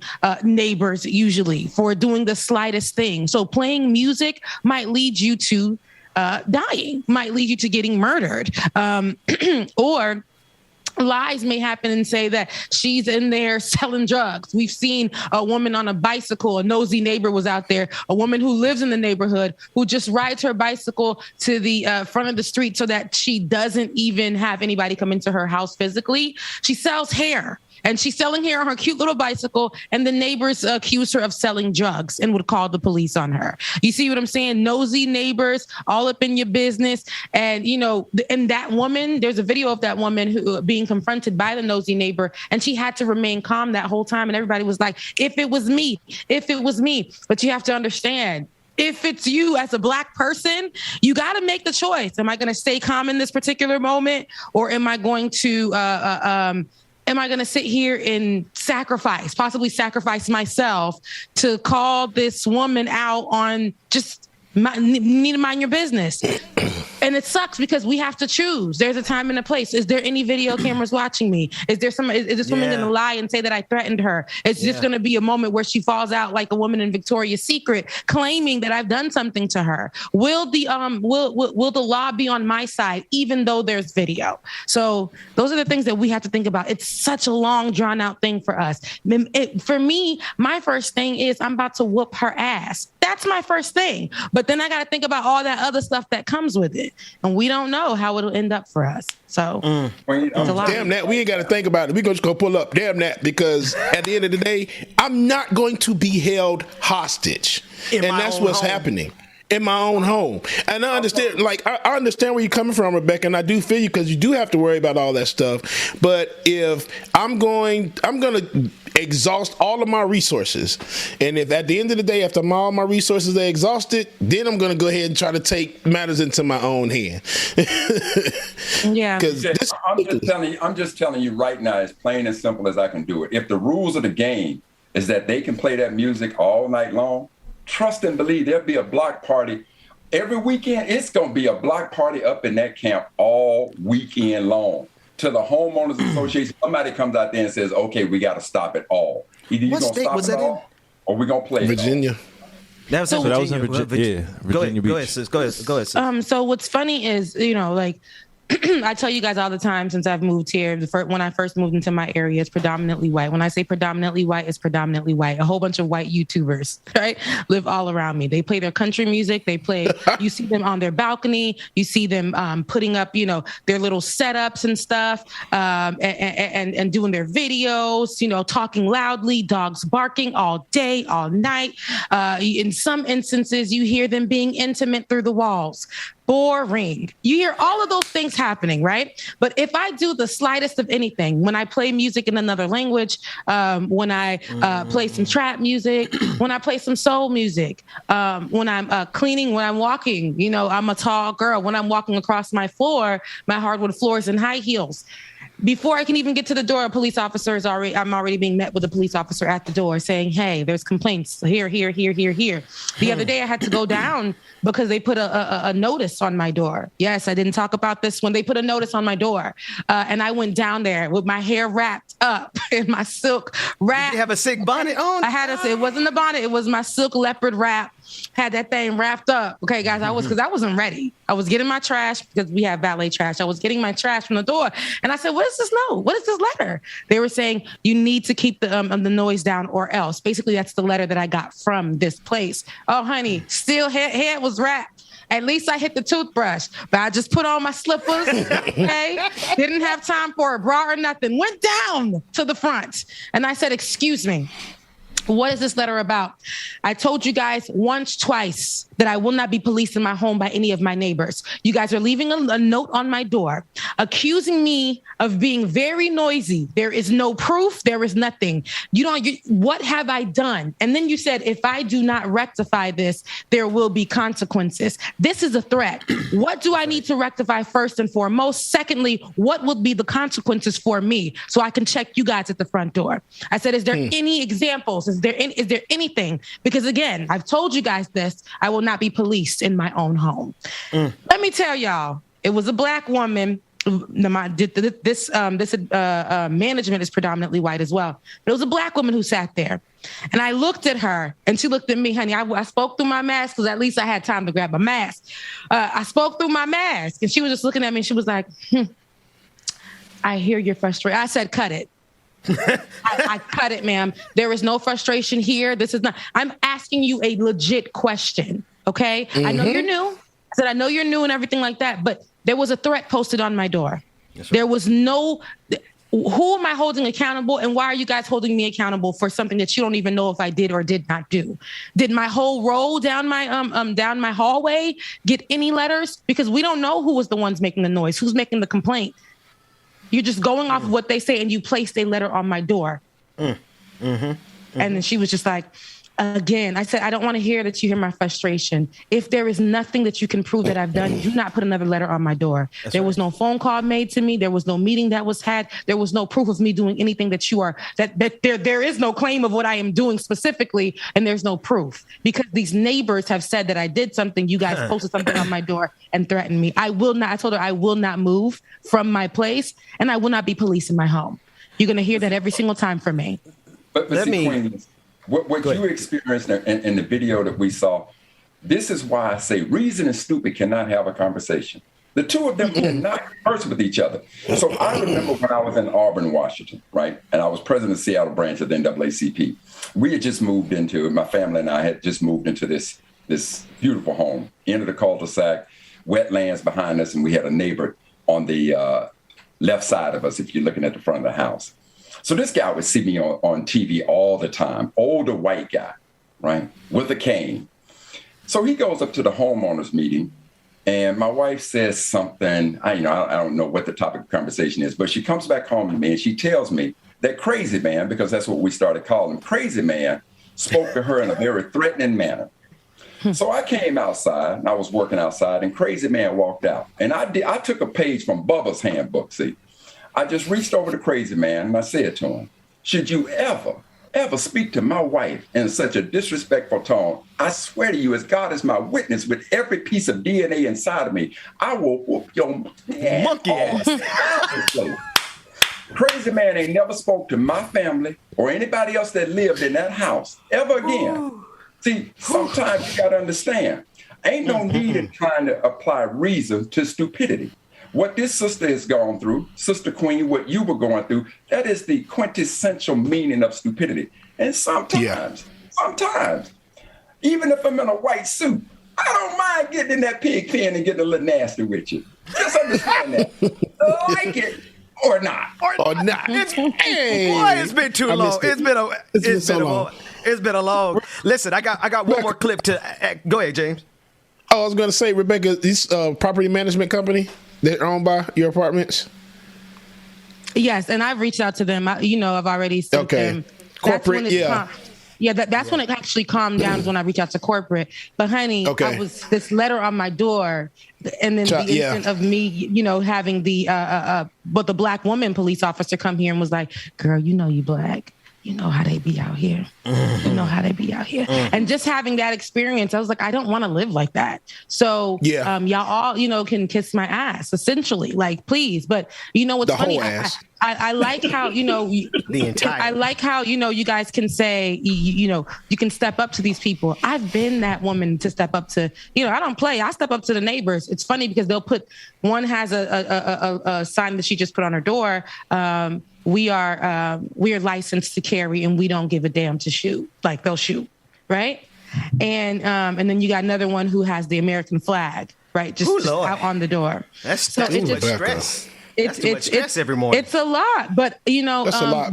Becca. And for me to live by myself as a young woman, to be out here, and I will drag these people, but again, it'll be just me. I don't have, my husband just yet to step out and be like, "Hey, what's up?" I got to do that by myself. Yeah, my sister comes over here and she does that to everyone. She'll be in the parking lot just moving her car and be like, "What you looking at, ma'am? I can park." I'm like, "Melinda, you're just blocking the way." She can't stand none of them. King James. Boy, you have to take us to a break, because you know what? She ain't got no husband, but she got us. We in the same zip code, bro. And Uncle Mac ain't afraid to come on over there and handle some of that business, Queen. Hey, matter of fact, bro, Mac, we need you down in Atlanta somewhere towards the end of October, because I know I'm just dropping that on you, but that'd be a good day for us all to pull up. Matter of fact, I'm trying to get Georgia in town. Pull up with cameras. David coming too.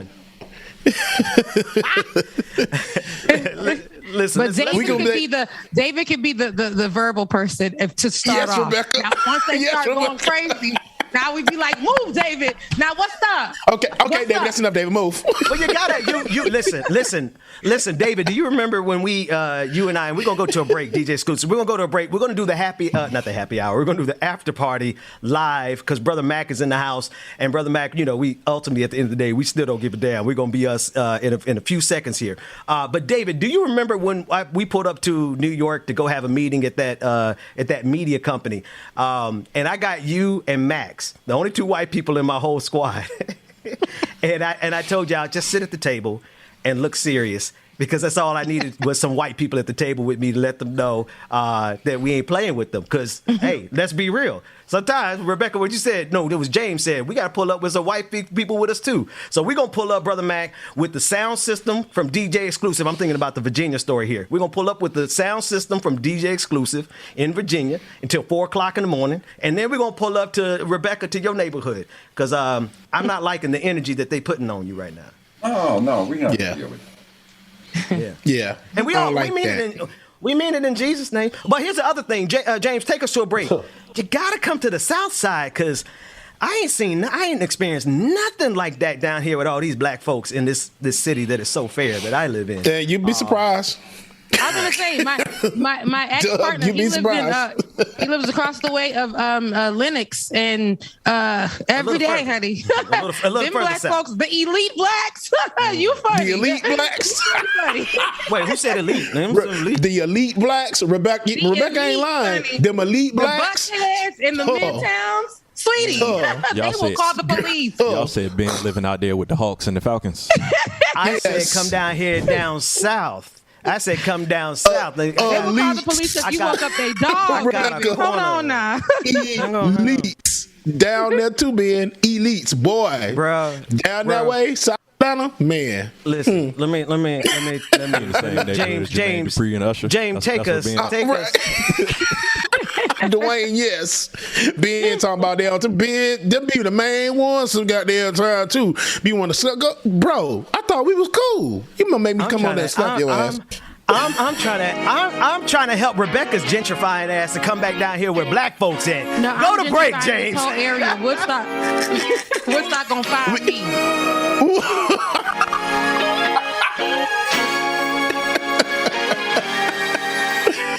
Y'all make sure y'all stay tuned, man. We got more coming up next. Public party. The after party will be public today. So make sure y'all stay tuned. We got more coming up. I burned out, so to speak. Come a little close. I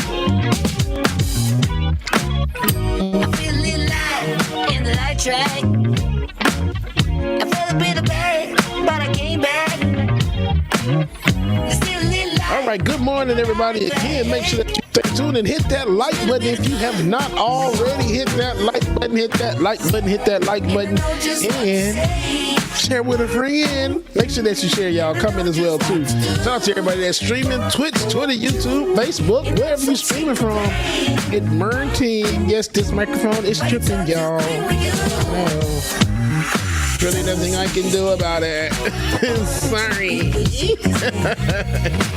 I know it is, guys. Oh my gosh. Look, people. The mic is cheap as hell. I mean, it's not cheap. The mic is just not good. Okay? I know, right, Rebecca? These are the sure mics. They ain't cheap. It's just the cord that came with it is cheap. Cord won't stay in from nothing. I tap the microphone, the cord is gonna go out. So make sure that y'all stay tuned, y'all. No infinite content. This has been the same microphone from day one. Well, the one that just got here anyway. At least it sounds better than the microphone I used to have, but I had to hold the microphone the whole damn time. Come a little closer. Okay, T-Fit, Baxter mics. Now, granted, now the other microphones came from Ben, so Rebecca, here it. Dwayne, this how you test it. Rebecca, are you there, Rebecca? Oh, damn, okay. Look. Oh, okay. Rebecca, did you get your microphone brand new?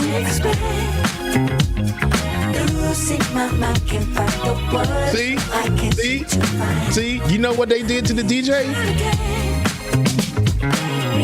Everything.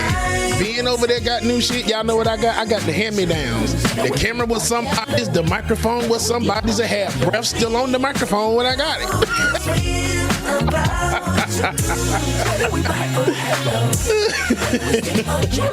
Man, I can't remember the guy's name. They'd even had the microphone. Y'all know who I'm talking about. I cannot remember his name. But shout out to him, man. Yeah, y'all do a GoFundMe for Bubba Mike. So this mic, I really do not like this mic. Okay, the Bubble Cord Fund might come up with something some people don't want to see on the internet. Just saying. Goku, you right, brother. You stupid. Shout out, brother Goku, man.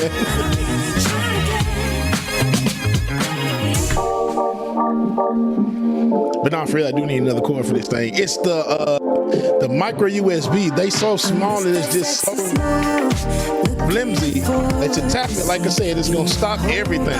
So yeah, David, you're right. And then when you hook the XLR into it, you can't control everything like you can normally. So when you control it from the mixer board, the sound is always just a whole lot. It's a whole lot. You just need to be in the studio. That's all it is. That's the fun y'all can start. Get our ass in the studio, huh? How about that? I really do. I said the truth. We can't go any road. Let's go. I'll fly out there for the whole week and then come back home to Atlanta. Doesn't make you feel or you wanna change. I'll be whatever. Watch your life. We can dance. You got to move tonight. Stars are watching us in the sky. I wanna. All right. Seven Sweetheart said, use my OnlyFans money, Bubba. No, Seven Sweetheart, that's my own personal money. I'm not going to use that. You crazy, girl. Love you every night. No checking the time. Just us. All right, y'all. We are going back to the show. So welcome to the screen, Rebecca, Benjamin, and Dr. Mac. And me. Hey. It's the return of the Mac. It is Monday, October 11th. I forgot that we were on camera. It was just terrible. I heard it, and then it got crazy. Sorry. Maybe it'll sound better if you had headphones, huh? And you know what?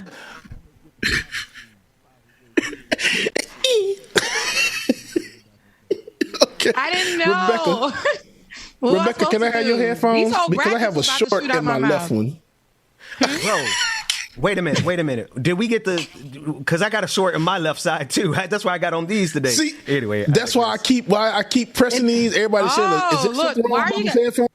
Them same headphones y'all be telling me to put in my ear. Look, Dr. Carmack is fine. He doesn't have headphones in his ears, and look at him sitting there, just happy on a Monday. Y'all want to keep bothering me.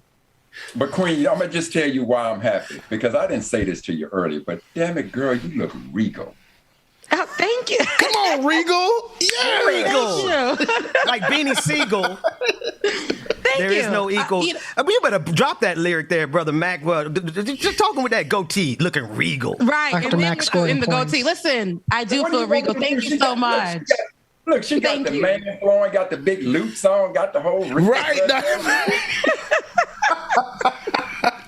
Dr. Mac, my mama in the chat said, "Hey, Dr. Mac, mama, you married, girl. You better watch out." She saw the goatee. Hey, Dr. Mac. My brother Mac, look, turn up the Mac. My brother Mac, look, he got the V from Vendetta goatee. Somebody pull up the V. Sergio, what's his name? Bergerac. Guy Fawkes. Look at that. Like he went off and was like, you know what? I'm coming back with a new look, because it was more of a nice light curl. Remember, it was a light curl, a little faded on the sides. That's what he had before. No facial hair, and then he came back and he gave us season 2. He gave us season 2. All of season 2. And heart palpitations, because he was like, I don't give a damn about Act TV, like it or not. We're going to be as black as we want to be. He said, y'all wanted me back? Y'all wanted me back? Oh, yeah. Keep playing. Y'all thought I was coming back, not Dr. Mac? It's never going to be that, okay? And that's what we love about you. Oh, man. Hey, Queen, you can trust and believe Ben's going to get a call today. Brother Benjamin. Probably. That's not Ben over there. Ben probably had to go do. This was a long little commercial break. Ben probably had to go do 6 calls. It's gonna be Brother Ben, the guy that you had on. Let's unplug him again. See, you put me in a precarious predicament where I got to actually represent the truth of the matter is we do what we believe is right here, and we have no editorial control from anyone. That said, I don't want to put a wedge unnecessarily between us and our good friends at Act TV, where they encourage you to do more than watch. We want you to act. Act.tv. Y'all see, I can swing anything. I can tie everything together. You better Let's go put together. that plug Yo, what's up? It's a Monday morning. How are we already in the after party at 9:52? You guys are getting a great show this morning. We have the whole team. It was a full show from 8 a.m. I saw Georgia in her beauty this morning. I was like, dang, girl, like that lip. Hair nice and curls and juicy. Then you guys had your men's moment. And then now we're here having a good time. It feels like a family reunion. I feel like Frankie, Beverly, and Maze are playing in the background. Somebody's bringing out the plate. We got uncles and cousins in the house, and we got the background. We got our one white cousin friend. Shout out to David. We invite everywhere. I'm feeling that energy this morning. Oh man, y'all got no sense. But happy Indigenous Day. Happy Indigenous Peoples Day today. Shout out to the people who were first here, the people whose land this was. Before America tried to say this land is our land, it wasn't yours. It was for Indigenous peoples. And I hope that they are having this day off the same way that we were finally recognized for our day. Juneteenth, in our Freedom's Day. Now, why you gonna walk it right into Brother Mac's wheelhouse? You gonna walk dead smack. and for Indigenous people to have a same at least recognition. It took us forever and a day, my Jesus, to get just something, and we got Juneteenth. And now, for this Indigenous Peoples Day, I hope that for them they get this day off. They don't need to work. They don't need to work. I feel like all white folks need to make sure they are working on the Juneteenth holiday. That's just how I be feeling. A reverse holiday. Work, okay? They got to work all hours. Don't do nothing. They have to work every single. Just don't even be at the stores. Oh man, hey, be reserved for only black folks on that day, bro. She pulled a Nicki Minaj like she did on Drake's track, on Drake's track, saying you got to pay me reverse holidays. You got to do me reverse child support. Right. You got to pay me to be your child, to be my child. Rebecca said if it is Indigenous People Day and you white, you should be at work. or black too. I mean, like we all, that to me, that's solidarity. I'll work today because I want them to feel they have their day to themselves. Whatever. That's solidarity for me. On Juneteenth, that is our day. It's a black day. It's a Rebecca. Yes. You because you can't mention Juneteenth in this here circle. Yeah, well, I'm waiting for Dr. Mac to cut in because I know that everything that he has, because that's how we even got our relationship with him because of that holiday. So, that's right. That's right. That's right. That's right, Brother Mac. No, man, I'm sticking with Indigenous People Day. But here was the question that I needed to ask me, and this is what I don't understand. The tribes are sovereign nations, so I don't understand. I want to understand why they have to pay taxes. That's the part that I don't. Yeah. Well, I'm sure somebody's going to answer that in the chat real quick. So to JammedTomb, our moderator on Twitch, who was just on with us with the elder LostSioux, help us to understand that. And we want to explore that more because I didn't know most of that stuff that they were saying this morning. It's a ton of it. Great conversation. Great conversation. It was. Let me pull up a couple of clips. I want to play this first clip of Ted Cruz. Ted Cruz was at an Astro game, and Bun B decided to make him a little bit uncomfortable. Now, I'm going to be honest with you. As it pertains to politicians, I feel like this is the only way they should be treated in public, especially when they are standing in the way of progress. Especially when they are like Ted Cruz and are actively doing. I mean, Cancun Ted Cruz, who went to Cancun, Mexico during the deep freeze back in February. Let's take a look at G1. And blame it on his daughter.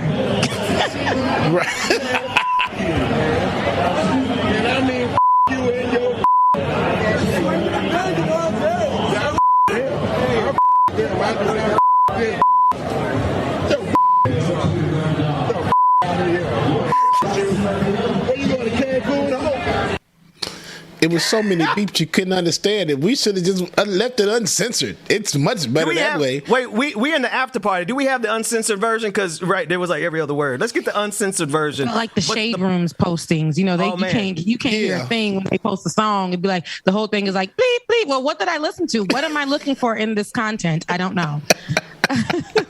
So in other words, what you're saying, sometimes you just got to cuss. Yes. Oh yeah, it's much better with the curse words. Now, Mommy, wait, I got to have a disclaimer here. There's a couple of clips that are coming, and I do believe we're going to have a fit of profanity here. I just want to warn all the mothers of the church and my pastor and Mommy and all y'all who are watching. This is a good place to sign off. We are going officially into the after party. David, go and grab the uncensored version of this because Bun B let Ted Cruz have it, and you just can't enjoy it with all the bleeping. I'm sorry, you just can't. Oh, that was Bun B that said that? Yes, it was Bun B that definitely said that. Ted Cruz was walking by looking like a big old dummy. Listen, like that whole time, I'm not really into people rushing up and running up on politicians and filming it for fun. I've seen a lot of people do that. And I'm like, it's giving TikTok right now. But, randomly seeing someone and just being like, is that Ted Cruz? Hey. So the word that Dr. Mac used, saltine. Okay. Yeah, what you doing over here? Why you ain't in Cancun? Over here, don't be enjoying. No, you got a whole state right now. They got a lot of things going on. Talking about abortion laws and stuff. Yeah, that one still got the bleeps in it. Get us. Make sure we get the one. Well, when he said he said. Cancun. He said, you can't go. I'm like, Bun B, why you do this man like this? But Rebecca, I'm going to be honest with you. I'm 100% on board with us treating our politicians like this, especially when they're people like Ted Cruz, who actively is doing stuff to get people killed. So I don't want politicians to feel comfortable anywhere. Yeah, I think it's something for the people. I think it's just like when I see it. some of those things you can tell are genuine and not genuine. Some people do it for TikTok likes, and it's like, okay, whatever. And like some people are actually, like I said, Bun B didn't expect to see Ted Cruz. When he saw Ted Cruz, he was there to enjoy the game. When he didn't go to the game to literally set it up to cuss out Ted Cruz. He saw Ted Cruz in his spirit. Felt like, oh, no, he's not about to walk by without me reading him for filth. That's right. Filth. That's right. All right, so we got to edit. We got to frame it and edit it. All right, so we're going to come back to that, and we'll get the full clip version. Here's the next clip, and it is a clip of Megan Thee Stallion. And you all know I am a huge fan of another Texas native. Yeah, another Texas native, Houston stand-up. I'm a fan of her because of her lyrical prowess. No joke. I'm not saying that tongue-in-cheek. I'm a fan of her because she's a stallion. she's a stallion. Right. She's sitting. Okay. She's a stallion. I didn't want to start there. Beautiful. But, yeah. Not. But she put out a video this weekend talking about what she does for her mental health and how she takes care of herself and how we need to take a step back. And I think we need to listen to what this sister got to say real quick. Let's run it. Sometimes I have to step back and take a break from everybody and get it together with myself. Like I said, a lot of people can pour their energy on you, and that don't mean it's the best energy. So you gotta spend quality time with your damn self and just get it together. Just, meditate, let it breathe for a little bit. Just because something not working right now, that don't mean it's not gonna be working in a few months. That don't mean it ain't gonna work tomorrow. So you just gotta pray and just spend a little time by yourself. Right.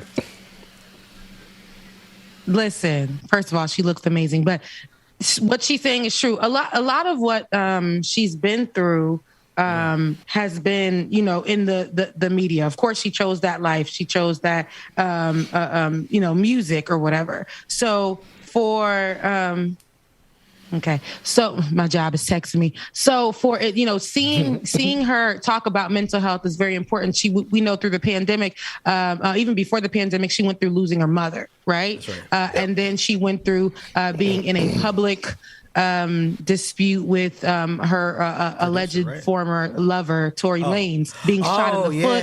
And then, all of that just happening all through social media. Everybody had an opinion. And of course, because she is a public figure, we do take to social media to have our opinions on, a particular artist. We see how we do with the athletes. We see how we do with people who are politicians. We all have an opinion. We all have something to say, right? And in this particular matter, sometimes that can wear and tear on your mental health, because when you're into what people are saying, especially the comment section, sometimes the comment section isn't Team Rebecca. And when I first started this whole thing with politics, I used to read, and they used to really be coming really hard at me, and I used to lose sleep. 5 years ago, I used to lose sleep with how they were coming at me. And then I would really make that who I am until I realized, I don't even go after the show is over. I don't go into the comment section. So forgive me if you're saying things that are nice and, require a response. I don't do that because that protects my mental health. Sometimes you got to take a step back and realize who the you are, and then come back and then, just be you. You have to do that because we see what happened with Naomi Osaka.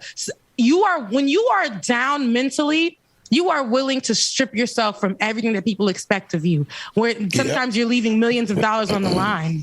Sometimes you're leaving, 2 weeks of a check online so that you can have your day off, so that you can have your mental break and you can literally make it to another day. Some people don't. We've seen some other people take it another step further. They're not able to make it through, right? We see what happened with people like Robin Williams, where we don't even know that those people are suffering mentally, and they think, and for them, the last resort for them is to not suffer anymore and to take their own lives. So, mental health is very, very, very serious. And who?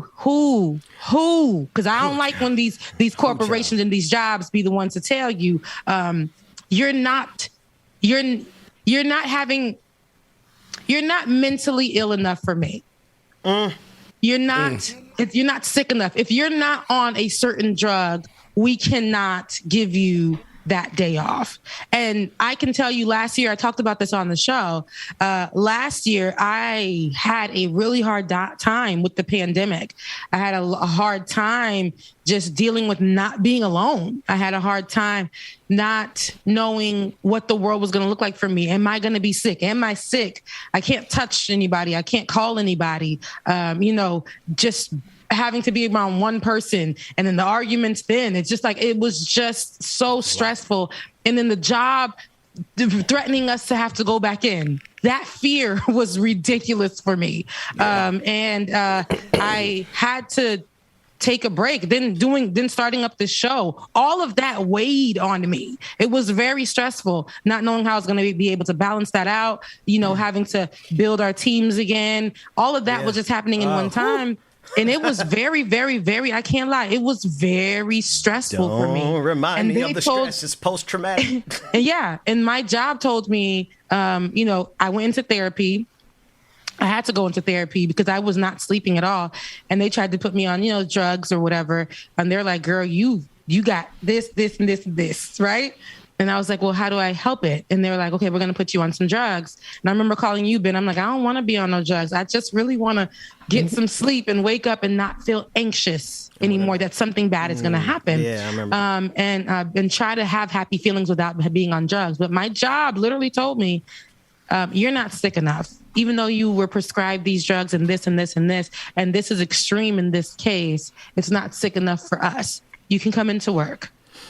So, it's mental health is important. So one thing I would say is this: if you look at these before and after pictures, there was literally only one person in the country that I ever saw that was exposed to this type of pressure day in and day out, and that's the President of the United States. You look at a before and after picture, 4 years, when they're elected, 4 years later, you could just see how much they've aged. We saw it with President Lincoln. I mean, we've seen it with almost every president of the United States. That's right. That's right. And because the world has become so much smaller, and I didn't think about it until, Queen, you said what you said about the stallion, that, she signed up for this. Today, with technology being the way it is now, the world is so much smaller that literally every step that a person makes is scrutinized. And we can say all we want to, that you don't care what the world thinks. Yeah, you do. We all care, which is why that stress is there. And so today, if it's ever important to take, and pay attention to yourself, pay attention to your mental health. Today, all of us are now in a position, a lot of us are in a position like that of the President of the United States, where literally every step you make can be scrutinized. If we go back to this video of this neighbor who is spewing this venom and hate on the Black neighbor, that neighbor probably never thought that CNN would be at their doorstep, now having them out. Or now we can take a camera in the same way with law enforcement. There were so many times when law enforcement could do the ratchet things that they did.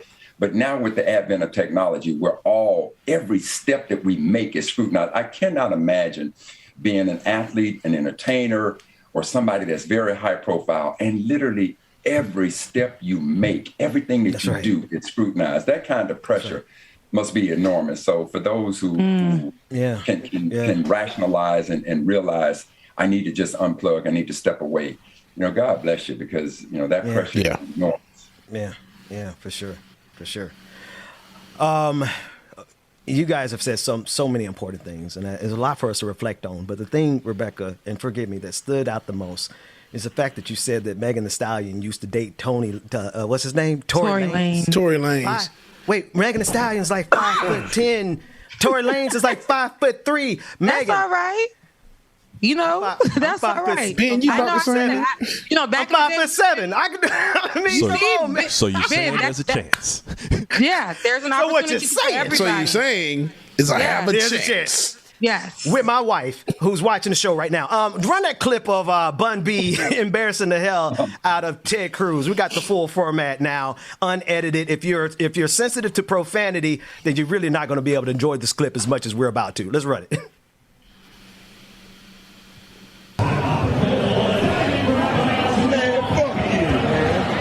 I mean, fuck you and your pussy. I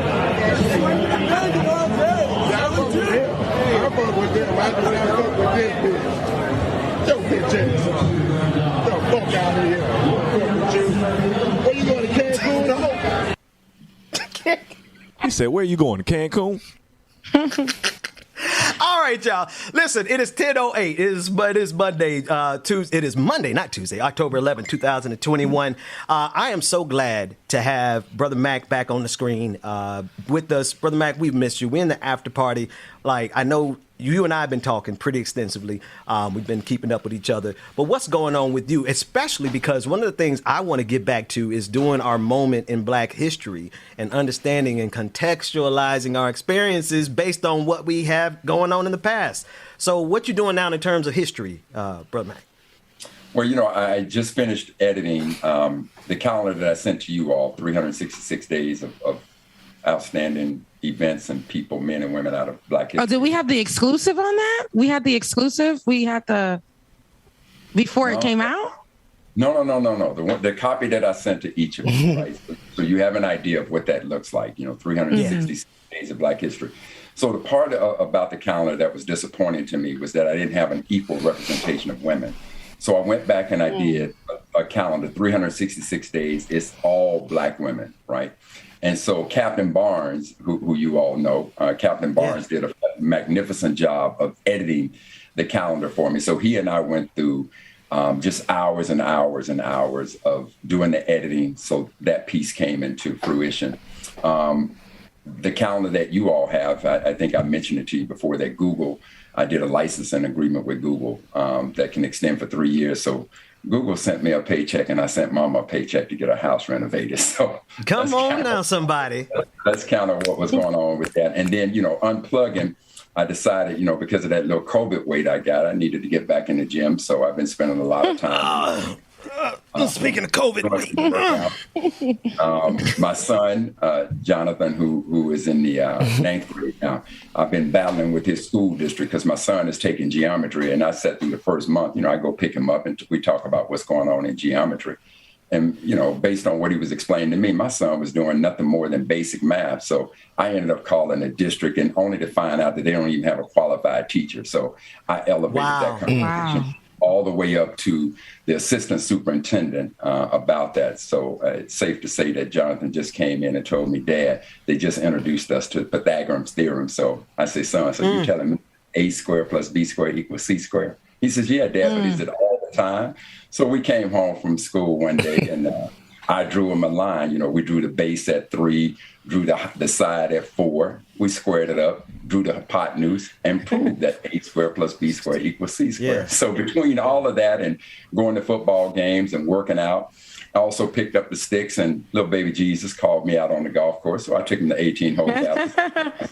So that's a vacation, but also you were doing the work in these streets. I imagined, and I know that's not how you did it, but I imagined it was A square equals B squared. What the monkey ass A squared? What does it equal, son?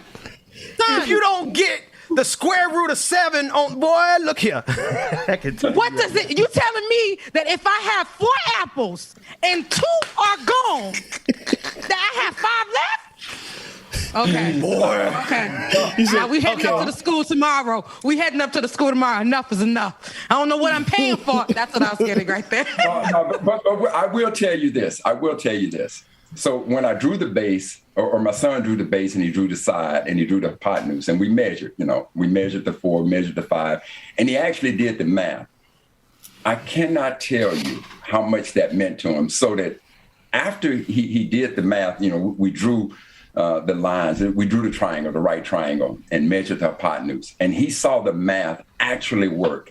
I cannot tell you that my son actually said, Dad, I want to just keep this. I don't want to take it to school on Monday. And I want to show my class that A squared plus B squared does equal C squared. So it was one of the moments. Then I've been going to football games on Friday. And I got to tell you, it must have been 40 years since I went to a high school football game. And that too was a game. However, I went to the homecoming game this Friday night, right?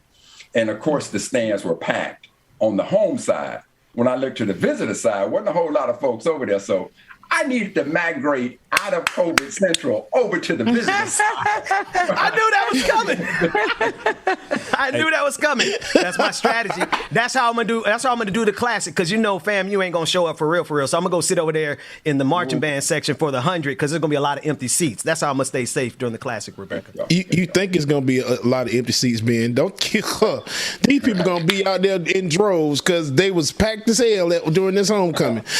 They're gonna be out there. They waited a whole 2 years where they couldn't go to no games. Yeah, exactly. They gonna be out there. They gonna be out there. That thing gonna be Norfolk packed. State game a couple weekends ago. Oh man, and I was scared. All them people. Woo, man. Well, when you think about that though, the one thing that's been amazing to me is that even though we're hearing about the number of COVID deaths still rising up over 700,000 now, I'm just amazed that when you look at college football, you look at pro football, now MMA, boxing, everything is happening. And so many people are packed in these arenas. Now, are you telling me that all these folks are vaccinated? Because if you're saying that in order to come to these events, you need to either present your vaccination card or show proof that you had a negative test and you've come out negative. It just scares me to think that these number of folks packed into this arena, and now we're coming into that fall, winter season. What could potentially befall us, with COVID still running rampant throughout this country. And I will tell you this, when I was in Mississippi, I needed to find a gym to work out in for the week that I was down there. So I went to 2 gyms. One of them I went to Planet Fitness, right? And I go into Planet Fitness, and at this particular Planet Fitness in Jackson, almost all Black folks in there. Literally nobody had a mask on. Now, weren't that many people in the gym, but still nobody had a mask on. So for whatever reason, it didn't work out that I could work out there for a week. So I went over to this other gym, and this gym was primarily whites at this particular gym. So I'm gonna call it a 60-40 mix. I will tell you that the entire time, except for one day, I was literally the only person who was working out with a mask. So one morning I come there, and now I find there are 7 Black folks. 3 Black women, 4 Black men. Every one of the sisters had a mask on, and of us as 4 Black men, 2 of us had masks on. And this gym was located right there in the heart of the medical center, where you got 2 or 3 hospitals, medical complex. So that a lot of folks working out there work in the medical field. And I was amazed at the number of folks who did not have a mask on. But trust and believe, the entire time I worked out, that mask was in effect. So it was just amazing to be down in Mississippi. And I would tell you that while I was down there, the entire time I was in Jackson, Mississippi, I only saw 2 white people that had masks on. That was it. What? Bro. Only 2. These folks don't care. They don't care. But that's all right. We gonna get the word out and make sure that we get vaccinated. I like that story we covered from Alabama, where that sister went door to door and helped get her city. Alabama, on average, is only 37% vaccinated, but in her particular city, they're 90% vaccinated because she went door to door and made that happen. So, dang, I wish I door to door. Listen. I have 2 things to say. Dr. Carl Mack, thank you so much for telling us what you were doing, because it sounds like that was some mental health too for you. You probably were very disturbed at the fact that your son, was not, being taught correctly. I don't want to put pressures on teachers, but when the basic thing that you think that your child is learning is not there, then it's time for somebody to do the work. And you did that. You challenged the school, and there was some changes that happened. If you didn't do that, then the changes wouldn't have happened, not only for you, the school, but for your son. So you did that, and it helped generally for the school. So now other people's kids are going to be taught what needs to be taught. So thank you for that. And that probably worked your nerves so bad, but you needed to make sure you took time out to put for your family and for yourself. So I can just hear Brother Mac saying, Pythagoras, monkey ass, get this hypotenuse. No, the hypotenuse, man. No, I would tell you this though, Rebecca. That really wasn't stressful. It was therapeutic more than anything. But let me just say this about that school district, as well as this is an overarching problem. So this particular school, Westlake High School, and I ain't got no problem saying Westlake High School in Waldorf, Maryland, there's a Black principal there. So she invited us there one morning to talk about the status of Black boys. She put 4 slides up on the screen. one showing the proficiency in math, one showing the proficiency in science, English, and then an overall graduation rate. When they showed the proficiency rate in math, science, and English, they didn't even have a 20% proficiency rate of Black males in math, science, and English. Yet the last slide she puts up, which shows the graduation rate of which she wants to be so proud of, shows a 93% graduation rate. I said, excuse me, Madam Principal. Men lie, women lie, but numbers don't lie. How in the hell can you show us a slide that shows a less than 20% proficiency rate in math, science, and English, yet you got a graduation rate of 93%? And she looked at me as though I was a troublemaker. And I looked at her as like, and then you want to ask all of us as Black parents to trust and believe that you got our children's best interest. You may look like me, but you're in over my child and all of these children. So you mean nothing to me like that. You're unqualified to be in this situation. So I plan to go to the school board meeting in Charles County, Maryland, and I plan to give the school board an F. I want to give that school an F. I want to give the principal an F. I want to get a whole damn education institution an F, like it or not. Hey, Dr. Mack, let me know when you're going. Let me know when you're going, because I'll be there with a camera. That's right down the street from my house. I'm right here in Charles County. Let me know.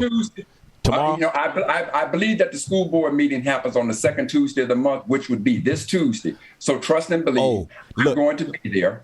I'm going to give them all an F, because then the principal tells me that when the school year started, they didn't even have a teacher in the classroom. So for a month, while children all over the country are studying geometry, my child ain't even got a qualified teacher in this classroom. And so one thing I said to her, as well as to that school, this, from my research, when I was the executive director of the National Society of Black Engineers, when I was on the board of trustees of an engineering college and on the advisory board for the School of Engineering at Mississippi State, one of the things that we found is that in schools that are highly attended by children of color, in many cases, they don't have qualified teachers in the higher level math and science. That's right. And so the principal now wants to explain to me. I said, listen, sister, I don't give a damn what your explanation is. The facts and the results are still the same. That my child and children like him are sitting in a classroom without a qualified teacher teaching geometry. So get the hell out of here. I don't want to hear your Jerry Lewis bullshit. That's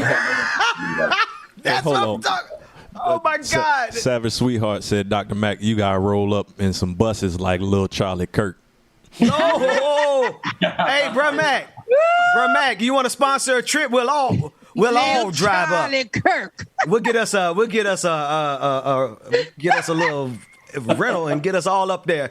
I used to teach math on the high school level. I teach geometry, algebra 2, math for college readiness, and I forgot what the last one was. Trigonometry. Whatever.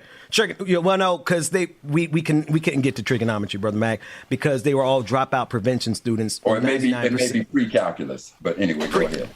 But here's the thing. What you just mentioned was literally the year that I decided I'm no longer going to be a teacher. And it's not just, I don't want to make it sound all noble. I really quit because I didn't want to get caught on YouTube cussing these kids out. That's how long ago. It was viral videos were just a thing. But what happened in the same semester that I stopped being a teacher was that I was at a school in Jacksonville, Florida, that went the entire first 3 months with me being basically the only math teacher at that in the entire segment of the school. I had to teach like damn near 60 kids, and nobody else even had a teacher, Brother Mac, right? And so this has been, but I'm telling you, this was back in 2012, 2013. Whenever Sandy Hook happened, that's when I was teaching. And they have been struggling putting qualified teachers in those classrooms ever since. And it's, for whatever the reason is, it constitutes a complete failure on behalf of our Black students and children. And Ben, here was the thing that bothered me. This African-American principal, you know what her recommendation to me was? Was that they can have a Saturday school for my son to come and learn geometry. I said, I can't tell you what I said. I was hot as fish grease. I said, woman, have you lost your mind?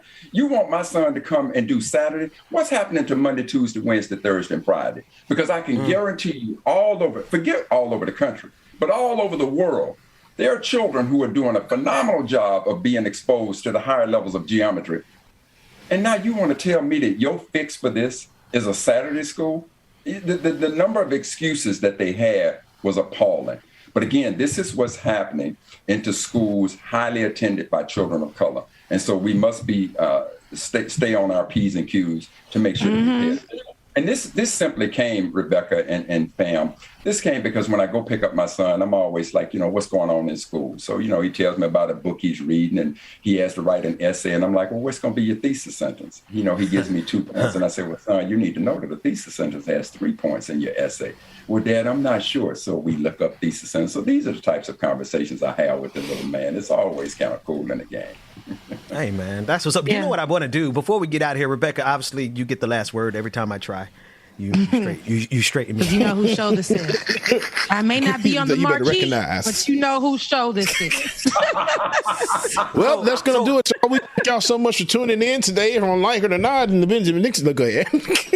No, I know my place. That said, I don't even know what I was going to say. So let's get the last words. Rebecca Azor, DJ Exclusive. Brother Mac, it's so good to have you back, man. Yeah.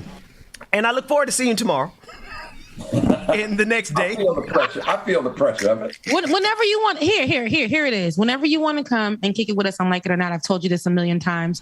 You have your seat. Everybody don't have that. Okay, you got to be invited on. But if Dr. Mac chimes in, if he ding ding in the Zoom room, we don't keep him. We don't keep him waiting outside. We not security. Let him in because you walk through. Okay, you walk through the metal detectors. You walk around the metal detectors. Okay, we make sure you're good. That's what Remy said. But okay. Rebecca, hey, we gotta check Rebecca. We gotta check Rebecca's bag because she might have a knife in there. So go ahead, Rebecca. Listen, but we love you and we thank you for what you're doing. Like just even story time wasn't mine today. Story time was yours, and it was great. I love to hear that you're doing the work. I love to hear that you're making sure that your kid is being taught correctly and the school is being held accountable.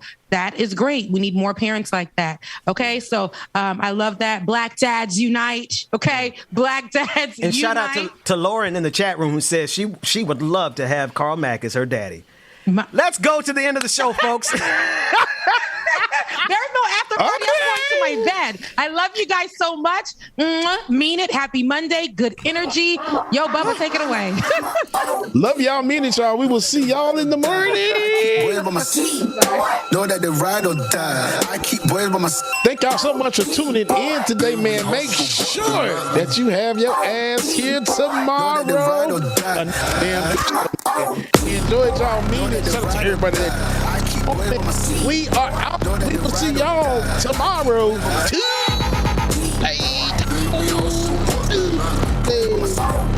Peace out, y'all. Love y'all. Mean it. We'll see.